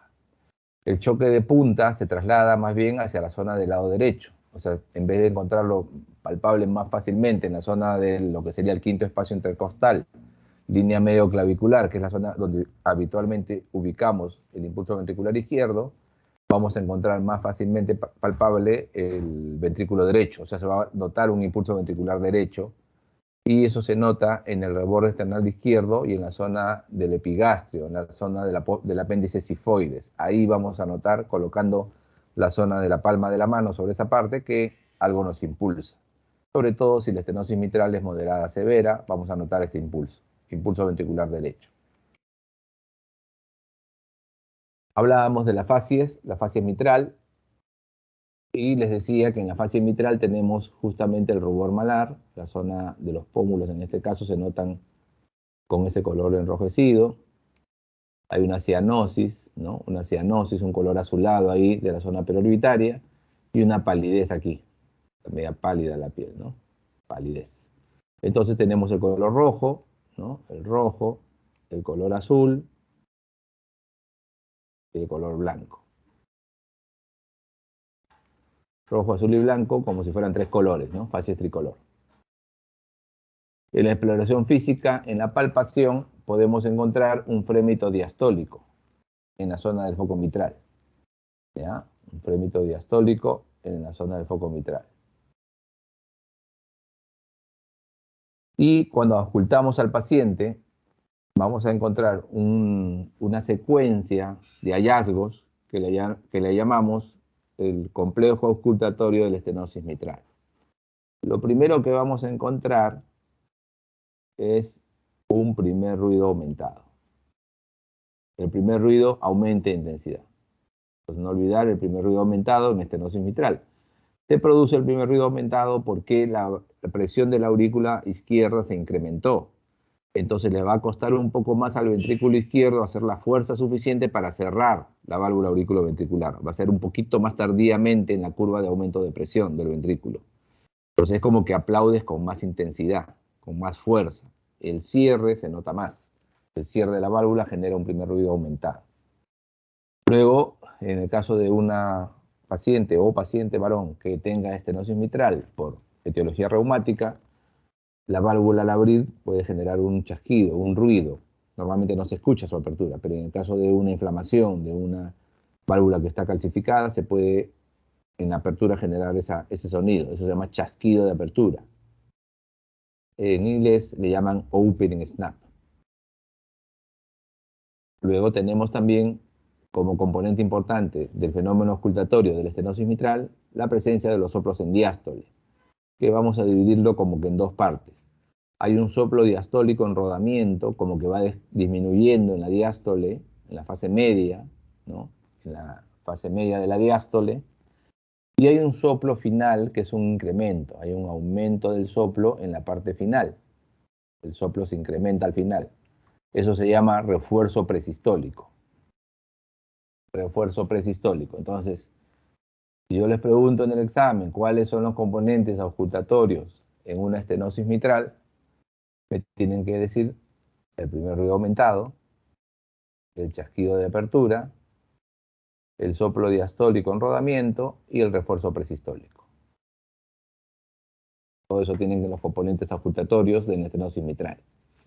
¿Dónde se escucha mejor este soplo? Se escucha en el foco mitral, ¿no? El foco mitral está ubicado donde está el impulso ventricular izquierdo, en el choque de la punta. se puede irradiar hacia la axila. Este soplo se puede irradiar hacia la axila, hacia el hueco axilar. Y en algunos casos, cuando ya la estenosis mitral ha evolucionado hasta comprometer el lado derecho, porque ya hemos explicado esta fisiopatología de compromiso del lado derecho, puede terminar originando una dilatación del tronco de la pulmonar. Si se dilata el tronco de la pulmonar, la válvula pulmonar deja de cerrar adecuadamente y se produce una insuficiencia. Esta insuficiencia pulmonar genera que hay una turbulencia en la diástole por regreso de la sangre de la arteria pulmonar al ventrículo derecho, generando un soplo. Un soplo ahí que se llama el soplo de Graham-Still. El soplo de Graham-Still es por alteración entonces en la pulmonar, por dilatación del tronco de la pulmonar. Si esto sigue avanzando, si sigue progresando el compromiso derecho, al final se va a dilatar el ventrículo derecho y la dilatación del ventrículo derecho puede generar que la válvula tricúspide deje de funcionar adecuadamente, deje de cerrar totalmente el orificio valvular y genere una insuficiencia que va a dar un soplo diferente, que va a dar un soplo sistólico, un soplo de insuficiencia tricúspide. Ese es en evolución, ¿no? A largo plazo. En la placa de tórax, en la radiografía de tórax, lo que vamos a notar es que hay signos evidentes de crecimiento de las cámaras derechas en evolución, ¿no es cierto? Va a reforzarse lo que sería el borde del lado derecho, con indicación de crecimiento de la aurícula derecha y ventrículo derecho. También vamos a notar que el cono de la pulmonar se hace prominente, un crecimiento del cono de la pulmonar, y el borde de lo que sería la aurícula izquierda, de la orejola izquierda, también se puede notar. Como que hay 3 arcos ya. En el caso del ventrículo izquierdo, lo que notamos es que el ventrículo izquierdo no crece tanto, no se distiende tanto, no se va tan hacia afuera ni hacia abajo. Básicamente mantiene su posición habitual, ¿no? Más o menos quinto espacio intercostal, línea medio clavicular, ¿no? Aproximadamente queda en su lugar. Cuando pedimos una placa de tórax, no olvidar que en el caso del corazón se debe pedir las incidencias laterales también. Teleradiografía, se llama eso, teleradiografía de corazón y grandes vasos. Y en la lateral habitualmente se da al paciente una sustancia radiopaca, el bario, para que vaya por el lado del esófago.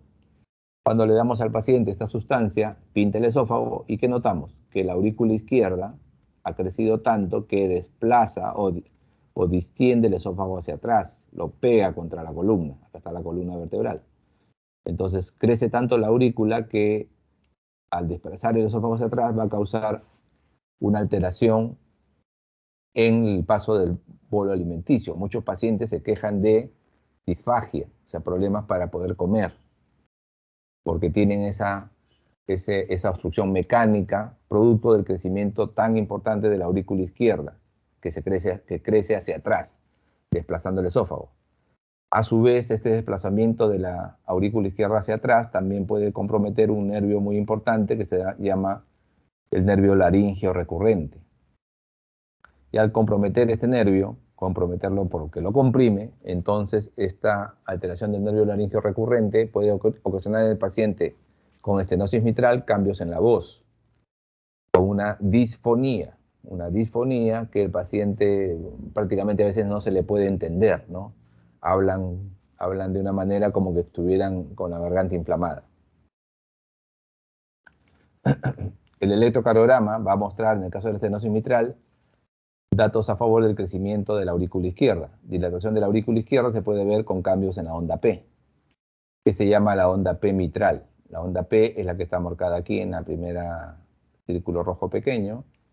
La onda P entonces va a tener una forma como de letra M, la onda P mitral. Segunda característica es que vamos a notar que puede estar crecido el ventrículo derecho. Eso se ve en las precordiales. Acá está marcado con el círculo rojo grande, la precordial B1, V1, que muestra una onda positiva, siendo lo normal que allí deberían ver este pico, esta espiga para abajo. Lo normal debería ser que fuera para abajo, porque las fuerzas generalmente van hacia la izquierda. Pero cuando crece el ventrículo derecho, las fuerzas pueden ir hacia la derecha. Entonces se ve una positividad ahí, en V1, signo de hipertrofia ventricular derecha. Y finalmente en el EKG también podemos notar la presencia de arritmias, ¿no? Siendo la máxima expresión la aparición de la fibrilación auricular.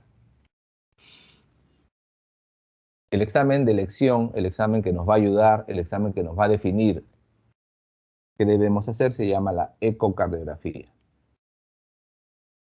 En la ecocardiografía tenemos diferentes vistas del corazón, diferentes formas de ver el corazón para valorar la afectación que ha tenido el daño en la válvula.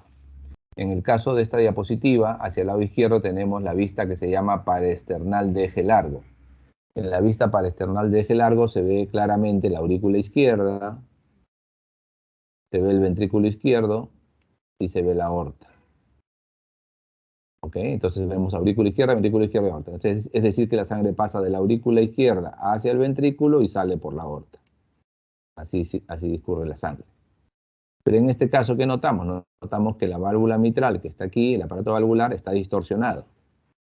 El velo anterior, sobre todo, ha tomado una forma como de cúpula, y termina en una zona media engrosada.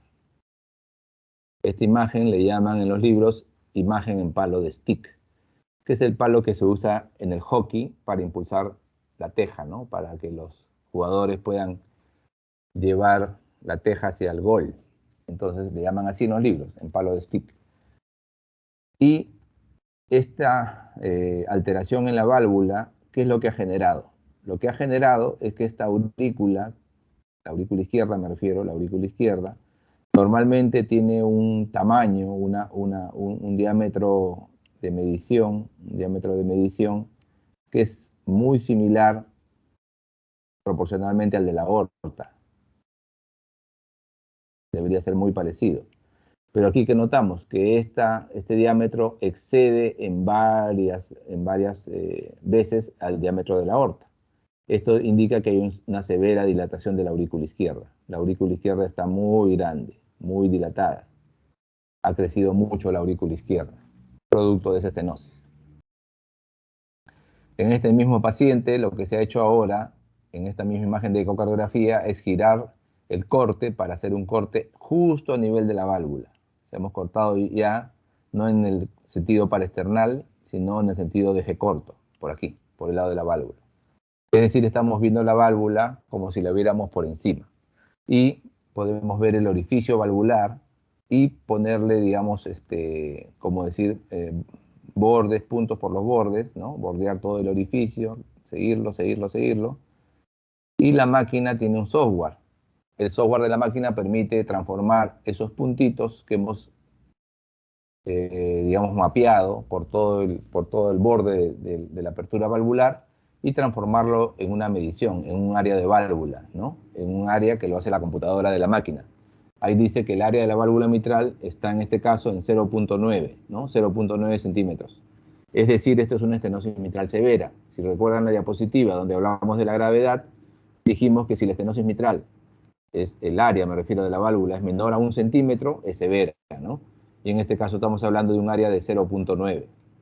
Por lo tanto, es una estenosis mitral severa. Entonces recordemos los síntomas.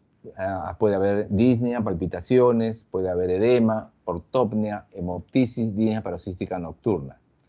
Y los signos, no olvidar lo de la fascia mitral, que ya hemos explicado, la ingurgitación yugular, hepatomegalia, edemas, o sea, signos de falla derecha, soplo de estenosis mitral, que ya lo hemos descrito, la presencia de palpitaciones y que se traducen en arritmia realmente, la extremofibrilación auricular, pulso deficitario puede haber, porque en la fibrilación auricular uno puede de alguna manera auscultar cierta frecuencia y cuando hace la correlación con el pulso encontrar que hay más latidos en la auscultación que ondas de pulso palpables, eso se llama pulso deficitario. Puede haber crepitantes por congestión pulmonar y ascitis. No olvidemos entonces las características auscultatorias que hemos repetido. Primer ruido aumentado, la presencia del chasquido de apertura, el soplo diastólico en rodamiento y el refuerzo presistólico. Hablemos un poco de la insuficiencia mitral. Bueno, en la insuficiencia mitral, el problema es una incompetencia de la válvula mitral para mantener el flujo solamente en el momento de la sístole del ventrículo izquierdo hacia la aorta.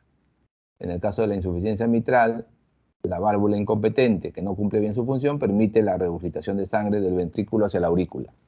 Hay un reflujo de sangre entonces durante la sístole desde el ventrículo izquierdo hacia la aurícula izquierda. La válvula mitral, rápidamente, recordemos, consta de un anillo, el anillo valvular. Tiene los velos valvulares, las cuerdas que soportan los velos y los músculos donde se insertan las cuerdas para soportar, ¿no? Entonces tenemos el anillo, tenemos los velos valvulares propiamente dichos, las cuerdas y el músculo papilar que soporta las cuerdas. ¿Cuándo podríamos ver qué causas, mejor dicho, podríamos plantear que causen esta insuficiencia mitral? Pueden ser causas orgánicas, o sea, estructurales, o causas funcionales.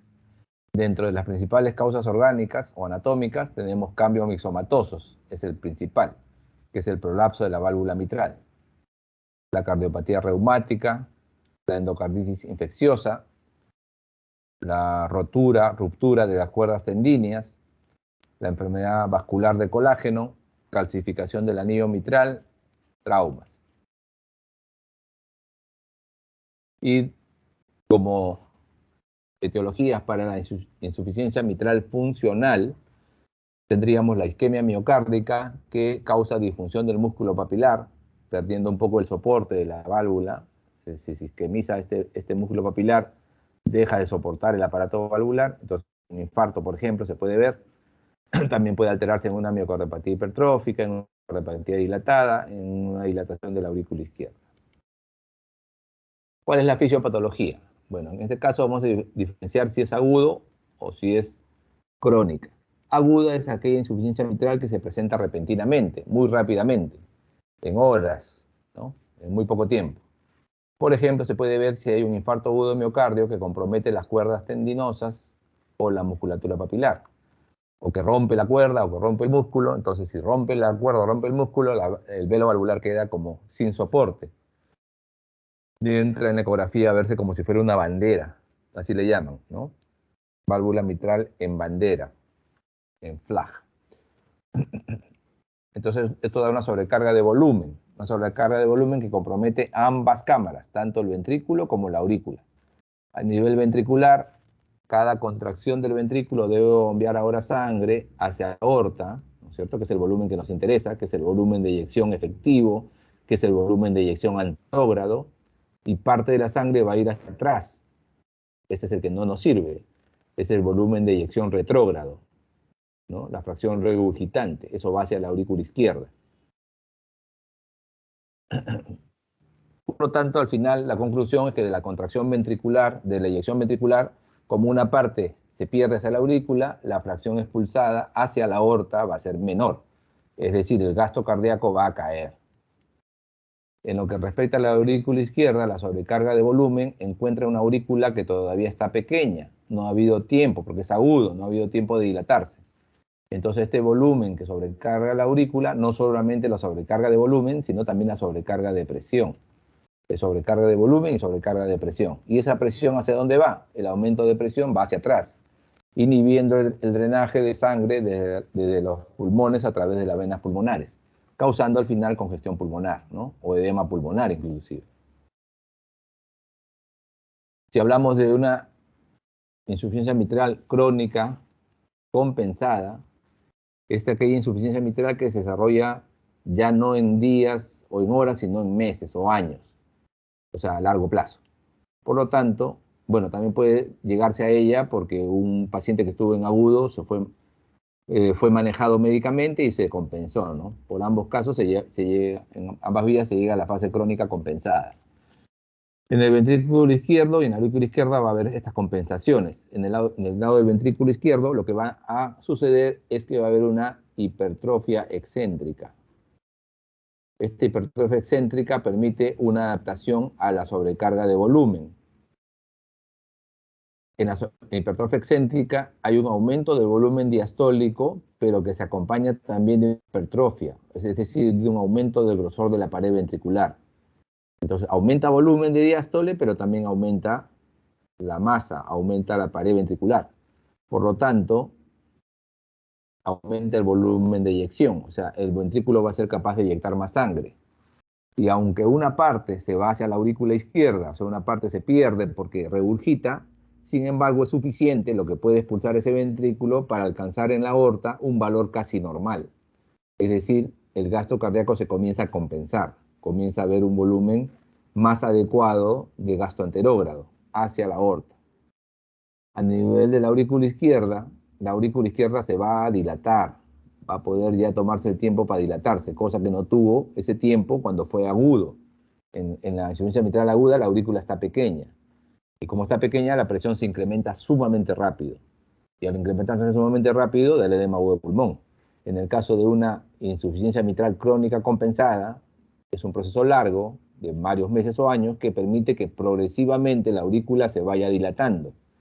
Esta dilatación de la aurícula, ¿qué va a permitir? Permite que la presión de llenado comience a caer. O sea, hay menos presión en la aurícula. Al haber menos presión en la aurícula, eso hace que el drenaje de las venas pulmonares pueda ser mejor. Hay menos presión de la auricular y la vena puede pasarle sangre más libremente. Eso hace que los signos y síntomas de congestión pulmonar disminuyan ostensiblemente. Inclusive el paciente puede estar prácticamente asintomático. Un paciente que está en fase crónica compensada se puede descompensar. Entonces puede entrar en disfunción del ventrículo izquierdo, que sobrecarga de calcio los miocitos cardíacos, y ya el miocardio ser incapaz de contraerse como normalmente lo hace. Si no se contrae adecuadamente el miocardio, ya no puede expulsar sangre, ya no puede compensar la sobrecarga de volumen hacia la aorta. Por lo tanto, disminuye el volumen de eyección del ventrículo izquierdo. O sea, ya hay menos gasto. Y se desarrollan, por lo tanto, signos y síntomas de insuficiencia cardíaca. Esto causa un círculo vicioso, porque al haber insuficiencia cardíaca, se activan los mecanismos de compensación, se retiene sodio y agua, que aumenta a su vez la dilatación del ventrículo izquierdo. Esta dilatación del ventrículo izquierdo funcionalmente es pésima para la válvula mitral porque dilata el anillo. Al dilatar el anillo, el área que tiene que cubrir el cierre de la válvula es mayor, empeorando la insuficiencia. La insuficiencia mitral sigue progresando. La dilatación del ventrículo izquierdo aumenta el estrés parietal, el estrés que se ejerce sobre la pared muscular del ventrículo, y sabemos nosotros que el estrés parietal que se ejerce sobre la pared ventricular es un determinante fundamental del consumo de oxígeno. Entonces va a aumentar el consumo de oxígeno miocárdico, llevando muchas veces angina. ¿Cómo está en el examen físico el paciente? A ver, el pulso arterial es de ascenso y descenso rápido. O sea, sube y baja rápido. Sube y baja rápido. ¿Debido a qué? A que hay una brevedad en la eyección ventricular. Y si esto continúa y aparece ya datos de falla del ventrículo, se torna no solamente de ascenso y descenso rápido, sino pequeño. Se llama Celeri parvus. Celeri parvus, ¿no? Celeri parvus. En la inspección y palpación, bueno, el latido del ápex, el latido del choque de la punta es intenso, es amplio y está desplazado por fuera de la línea medioclavicular. A diferencia de la estenosis mitral, aquí sí el ventrículo izquierdo se dilata. Aquí sí el ventrículo izquierdo se desplaza. Entonces vamos a encontrar evidencias en el examen físico de un impulso ventricular izquierdo por fuera de la línea medioclavicular o por debajo del quinto espacio intercostal. Ahora, la sístole es un poco breve porque se acorta la sístole debido a que el volumen de sangre no solamente sale por la aorta, sale también hacia la aurícula izquierda. Puede aparecer lo que se llama el patrón de Pseudo-Dressler porque el corazón se desplaza hacia adelante por crecimiento de la aurícula izquierda y ese desplazamiento hacia adelante genera una especie como de palpación del impulso ventricular derecho. Y puede aparecer un frémito sistólico a nivel del foco mitral.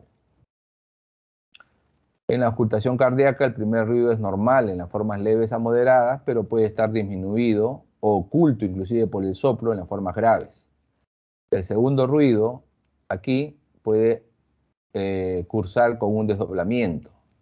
Habíamos dicho que el segundo ruido se produce por el cierre de las válvulas sigmoideas, aórtica y pulmonar. En este caso, lo que sucede es que como parte de la sangre que eyecta el ventrículo izquierdo regresa hacia la aurícula izquierda, entonces el tiempo que le toma al ventrículo poder eyectar la sangre se reduce. Eso adelanta un poco el cierre de la aorta. Entonces, al adelantarse el cierre de la aorta, habíamos dicho que la secuencia normal es primero se cierra la aórtica y después la pulmonar. El adelantamiento del componente aórtico genera que a veces podamos ocultar como que el segundo ruido tiene sus dos componentes, podamos diferenciar los dos componentes del segundo ruido. Puede también aparecer un tercer ruido por llenado ventricular de forma abrupta. Bueno, entonces el cuadro clínico en la insuficiencia mitral aguda y crónica descompensada es de disnea progresiva. La disnea empieza con esfuerzos grandes, luego medianos esfuerzos, luego pequeños esfuerzos, va progresando, hasta hacerse inclusive disnea al reposo. Y otra característica que hay que preguntar siempre al paciente es si presenta episodios de disnea paroxística nocturna, que es la disnea que se produce cuando el paciente ya se acostó, ya se fue a dormir y se levanta en la noche súbitamente con sensación de falta de aire, más o menos 30 minutos a 60 minutos después de quedar dormido. También puede haber ortopnia, que es la incapacidad de mantener el decúbito, fatiga, edema pulmonar. Si el caso es por ruptura de una musculatura papilar o de una cuerda, la verdad es que esto es tan rápido que es una catástrofe. Es una catástrofe hemodinámica y muchas veces el paciente cursa con colapso vascular, es decir, con una hipotensión severa, una hipotensión muy severa que se llama shock cardiogénico. La única forma de tratar esto es reparando lo más pronto posible el daño que se produjo en la válvula a través de una cirugía. Y también puede haber en el cuadro clínico la aparición de arritmias, ¿no? Como hemos dicho, la fibrilación auricular. En la insuficiencia mitral compensada, los pacientes pueden estar asintomáticos, porque se han generado los mecanismos de compensación. Hemos dicho en el ventrículo izquierdo la hipertrofia excéntrica y en la aurícula izquierda la dilatación. Al haber estos mecanismos de compensación, la parte hemodinámica comienza a mejorar y el paciente puede estar inclusive sin evidencia de insuficiencia cardíaca por mucho tiempo. Entonces puede cursar con periodos en los cuales el paciente es asintomático, luego algo lo descompensa, luego vuelve a compensarse, luego vuelve a estar asintomático y evolucionar de esa manera. Entonces, un breve recordar entonces de la fisiopatología en la insuficiencia mitral es el pasaje de la sangre del ventrículo izquierdo hacia la aurícula izquierda durante la sístole, ¿no? Regresa sangre hacia la aurícula durante la sístole, causando que la aurícula se dilate, ¿no? Crezca la aurícula izquierda. Pero a su vez en la diástole le regresa sangre al ventrículo y hace que el ventrículo izquierdo también se dilate, también crezca. Hay hipertrofia excéntrica. El cuadro clínico, lo hemos ya dicho, la congestión pulmonar, la hipertensión pulmonar, el gasto cardíaco baja, puede haber hemoptisis, puede haber embolia. No olvidar la posición de ortopnia, el paciente puede estar adelgazado con signos de bajo gasto. La piel puede estar fría, media sudorosa, media húmeda, diaforesis, signos de bajo débito, entonces el llenado capilar que tomamos puede estar lento e inclusive llegar a la cianosis. Puede haber disnea y taquipnia y taquicardia. ¿Cómo es el soplo aquí? Bueno, el soplo aquí va a ser entre el primer ruido y el segundo ruido, ¿no? Entre el primero y el segundo ruido. Durante toda la fase en la cual haya gradiente de presión entre la aurícula izquierda y el ventrículo izquierdo. El ventrículo se contrae en la sístole y le manda sangre hacia la aurícula. Entonces causa un soplo que va desde el primer ruido cardíaco hasta el segundo ruido, ¿no? Del primer al segundo ruido. Soplo holosistólico durante toda la sístole. ¿Ya? Soplo holosistólico que es característico de la insuficiencia mitral. Entonces, si sospechamos la insuficiencia mitral, bueno, vemos los síntomas del paciente, ¿no? Evaluamos la posible etiología y lo llevamos a una ecografía, a una ecocardiografía. La ecocardiografía nos va a decir si el paciente tiene una insuficiencia mitral de grado severo o si tiene datos a favor de que ya comenzó a comprometerse la función ventricular, se ha comenzado a dilatar mucho el ventrículo, es mejor plantear al paciente una reparación quirúrgica.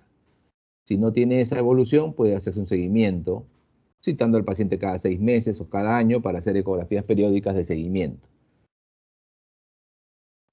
El tratamiento, bueno, de la insuficiencia mitral descansa en darle al paciente digoxina, diuréticos y vasodilatadores. La digoxina sobre todo es útil si el paciente tiene fibrilación auricular. Los diuréticos son útiles cuando hay congestión, ¿no? Se sobrecarga de volumen. Y los vasodilatadores nos ayudan mucho. ¿Por qué? Porque lo que tratamos de hacer nosotros es que la mayor parte del gasto vaya hacia adelante. Entonces, si la competencia de la función ventricular se la lleva una parte, la aorta, y la otra parte, la aurícula, lo que queremos es que gane más la aorta, que más sangre vaya hacia la aorta. Para ello lo que hacemos es bajar la resistencia que hay en la aorta. Y eso nos es útil utilizar los vasodilatadores, ¿no? Como por ejemplo los inhibidores de la enzima convertidora o la hidralazina. Si la alteración es aguda, si la insuficiencia mitral es aguda, la verdad es que la aurícula no ha tenido tiempo de dilatarse y entonces la presión de la aurícula lo va a llevar muy rápidamente al edema agudo de pulmón. En esta situación, los vasodilatadores que usamos deben ser administrados por vía endovenosa, pero esa administración endovenosa es peligrosa porque puede bajar mucho la presión arterial. Por lo tanto, debe pasarse al paciente a una UCI, a una unidad de cuidados intensivos. Un fármaco muy útil es el nitroprusato sódico porque permite una regulación prácticamente en segundos de la acción vasodilatadora. Y en algunos casos, a pesar del uso de estos fármacos, se va a requerir operar. Y mientras llevamos al paciente a una cirugía, tenemos aparatos que nos permiten de alguna manera hacer el puente o compensar temporalmente al paciente. Uno de ellos se llama balón de contrapulsación. El balón de contrapulsación es un balón que se inserta por vía femoral, llega a la zona del callado de la aorta y tiene un sistema que se sincroniza con la actividad eléctrica del corazón. Cada vez que el corazón se contrae, cada vez que hay una sístole, el balón se desinfla. Y cada vez que entramos en diástole, el balón se infla. Se cicla según la secuencia del ciclo cardíaco del paciente. Entonces, en el esquema terapéutico de la insuficiencia mitral, si tiene síntomas el paciente, lo más probable es que tenga que ir ya a una cirugía. Si no tiene síntomas, hacemos una ecocardiografía y valoramos la función ventricular. Si la función ventricular está deprimida o el ventrículo ha dilatado, a cirugía. Si no ha sido así, puede ir hacia tratamiento médico. La radiografía de tórax va a mostrar claramente, como habíamos comentado, que aquí sí el ventrículo izquierdo sí va a sufrir. Entonces el ventrículo izquierdo en la placa sí va a estar desplazado. Va a haber una cardiomegalia radiológica.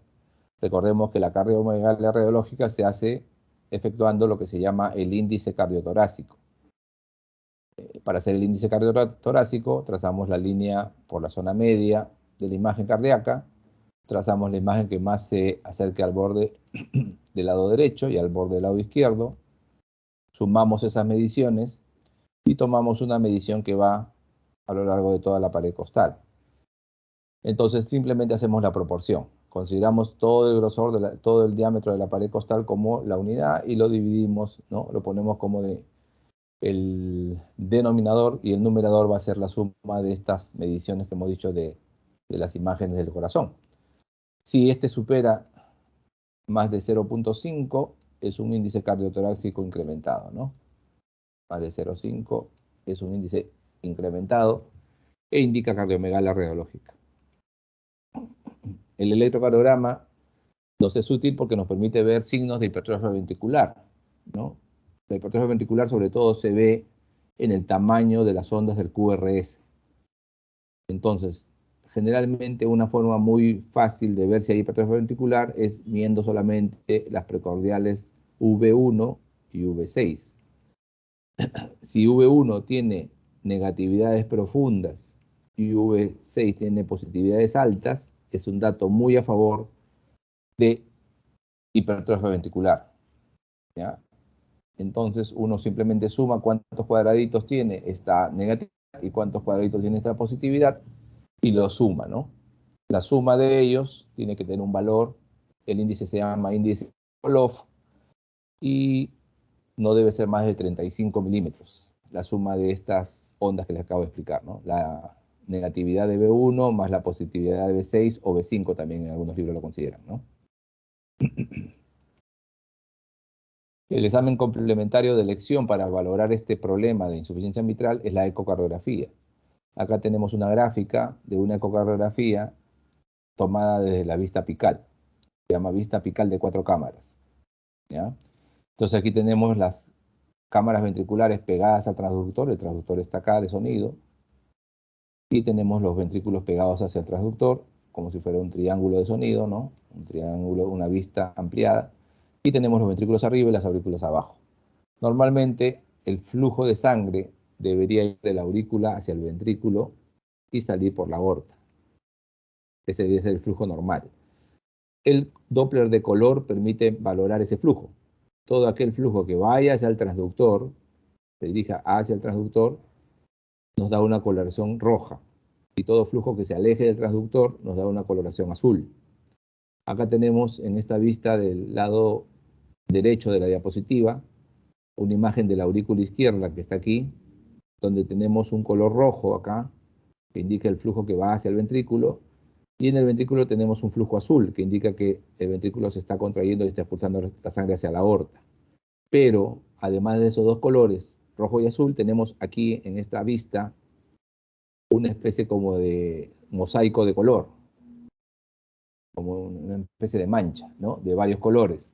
Ahí tenemos azules, turquesas, verdes, amarillos. Ese mosaico de colores se llama jet de regurgitación. Jet de regurgitación. Mientras más grande es el área de ese jet, evidentemente la insuficiencia es peor, ¿no? Peor. Entonces nos permite, como ven aquí, con una técnica de color nada más valorar primero que existe la insuficiencia, que la sangre en la sístole está regresando del ventrículo hacia la aurícula, y segundo, de una manera muy visual, nos permite valorar la severidad. Cuando tenemos la facilidad de hacer una técnica de ecografía muy especial que se llama la ecografía transesofágica, ahí el transductor ya no está por fuera, o sea, no está pegado hacia los ventrículos, el transductor va por el esófago. Es como si hicieran ustedes una endoscopía digestiva. El transductor entonces emite el sonido desde el esófago hacia la estructura más pegada, que es la aurícula izquierda. Ahí se emite el sonido y se reconstruye la imagen. Entonces aquí, a diferencia de la transtorácica, la ecografía anterior, la aurícula es lo primero que está apareciendo, la aurícula izquierda. Luego está aquí el ventrículo izquierdo, esta es la zona del ventrículo izquierdo, y lo que separa el plano es la válvula, ¿no? Aquí notamos los dos velos claramente, aquí sí se ven los velos ven muy claramente, ven el detalle espacial que da la ecografía transesofágica. Acá tenemos el velo anterior y acá tenemos el velo posterior. ¿Y qué notamos? Que el velo anterior y el velo posterior no se juntan. El velo anterior y el velo posterior durante la sístole permanecen separados, hay un espacio. ¿Por qué? Porque el velo anterior se ha caído, el velo anterior se ha metido hacia la aurícula izquierda. Eso se llama prolapso de la válvula mitral, prolapso del velo anterior de la mitral. Y al caerse el velo anterior y separarse del posterior, permite que la sangre, cuando viene la sístole, pase del ventrículo hacia la aurícula. Por el defecto, por el espacio, por el hueco. Causando la insuficiencia, ¿no? Entonces ahí se puede valorar la insuficiencia, la severidad y ver si se puede reparar, que sería lo importante. Creo que es la última. Sí, la anterior es la última. Muy bien, ¿alguna pregunta?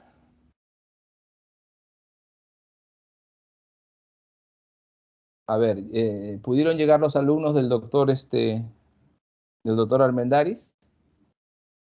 ¿Llegaron? Sí, doctor. Sí, se incorporaron.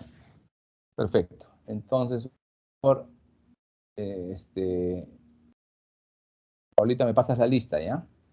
De los asistentes, creo que están todos, me parece. Doctor, Sí, sí. no sé si a usted Escucho. le aparece para que pueda descargar la lista.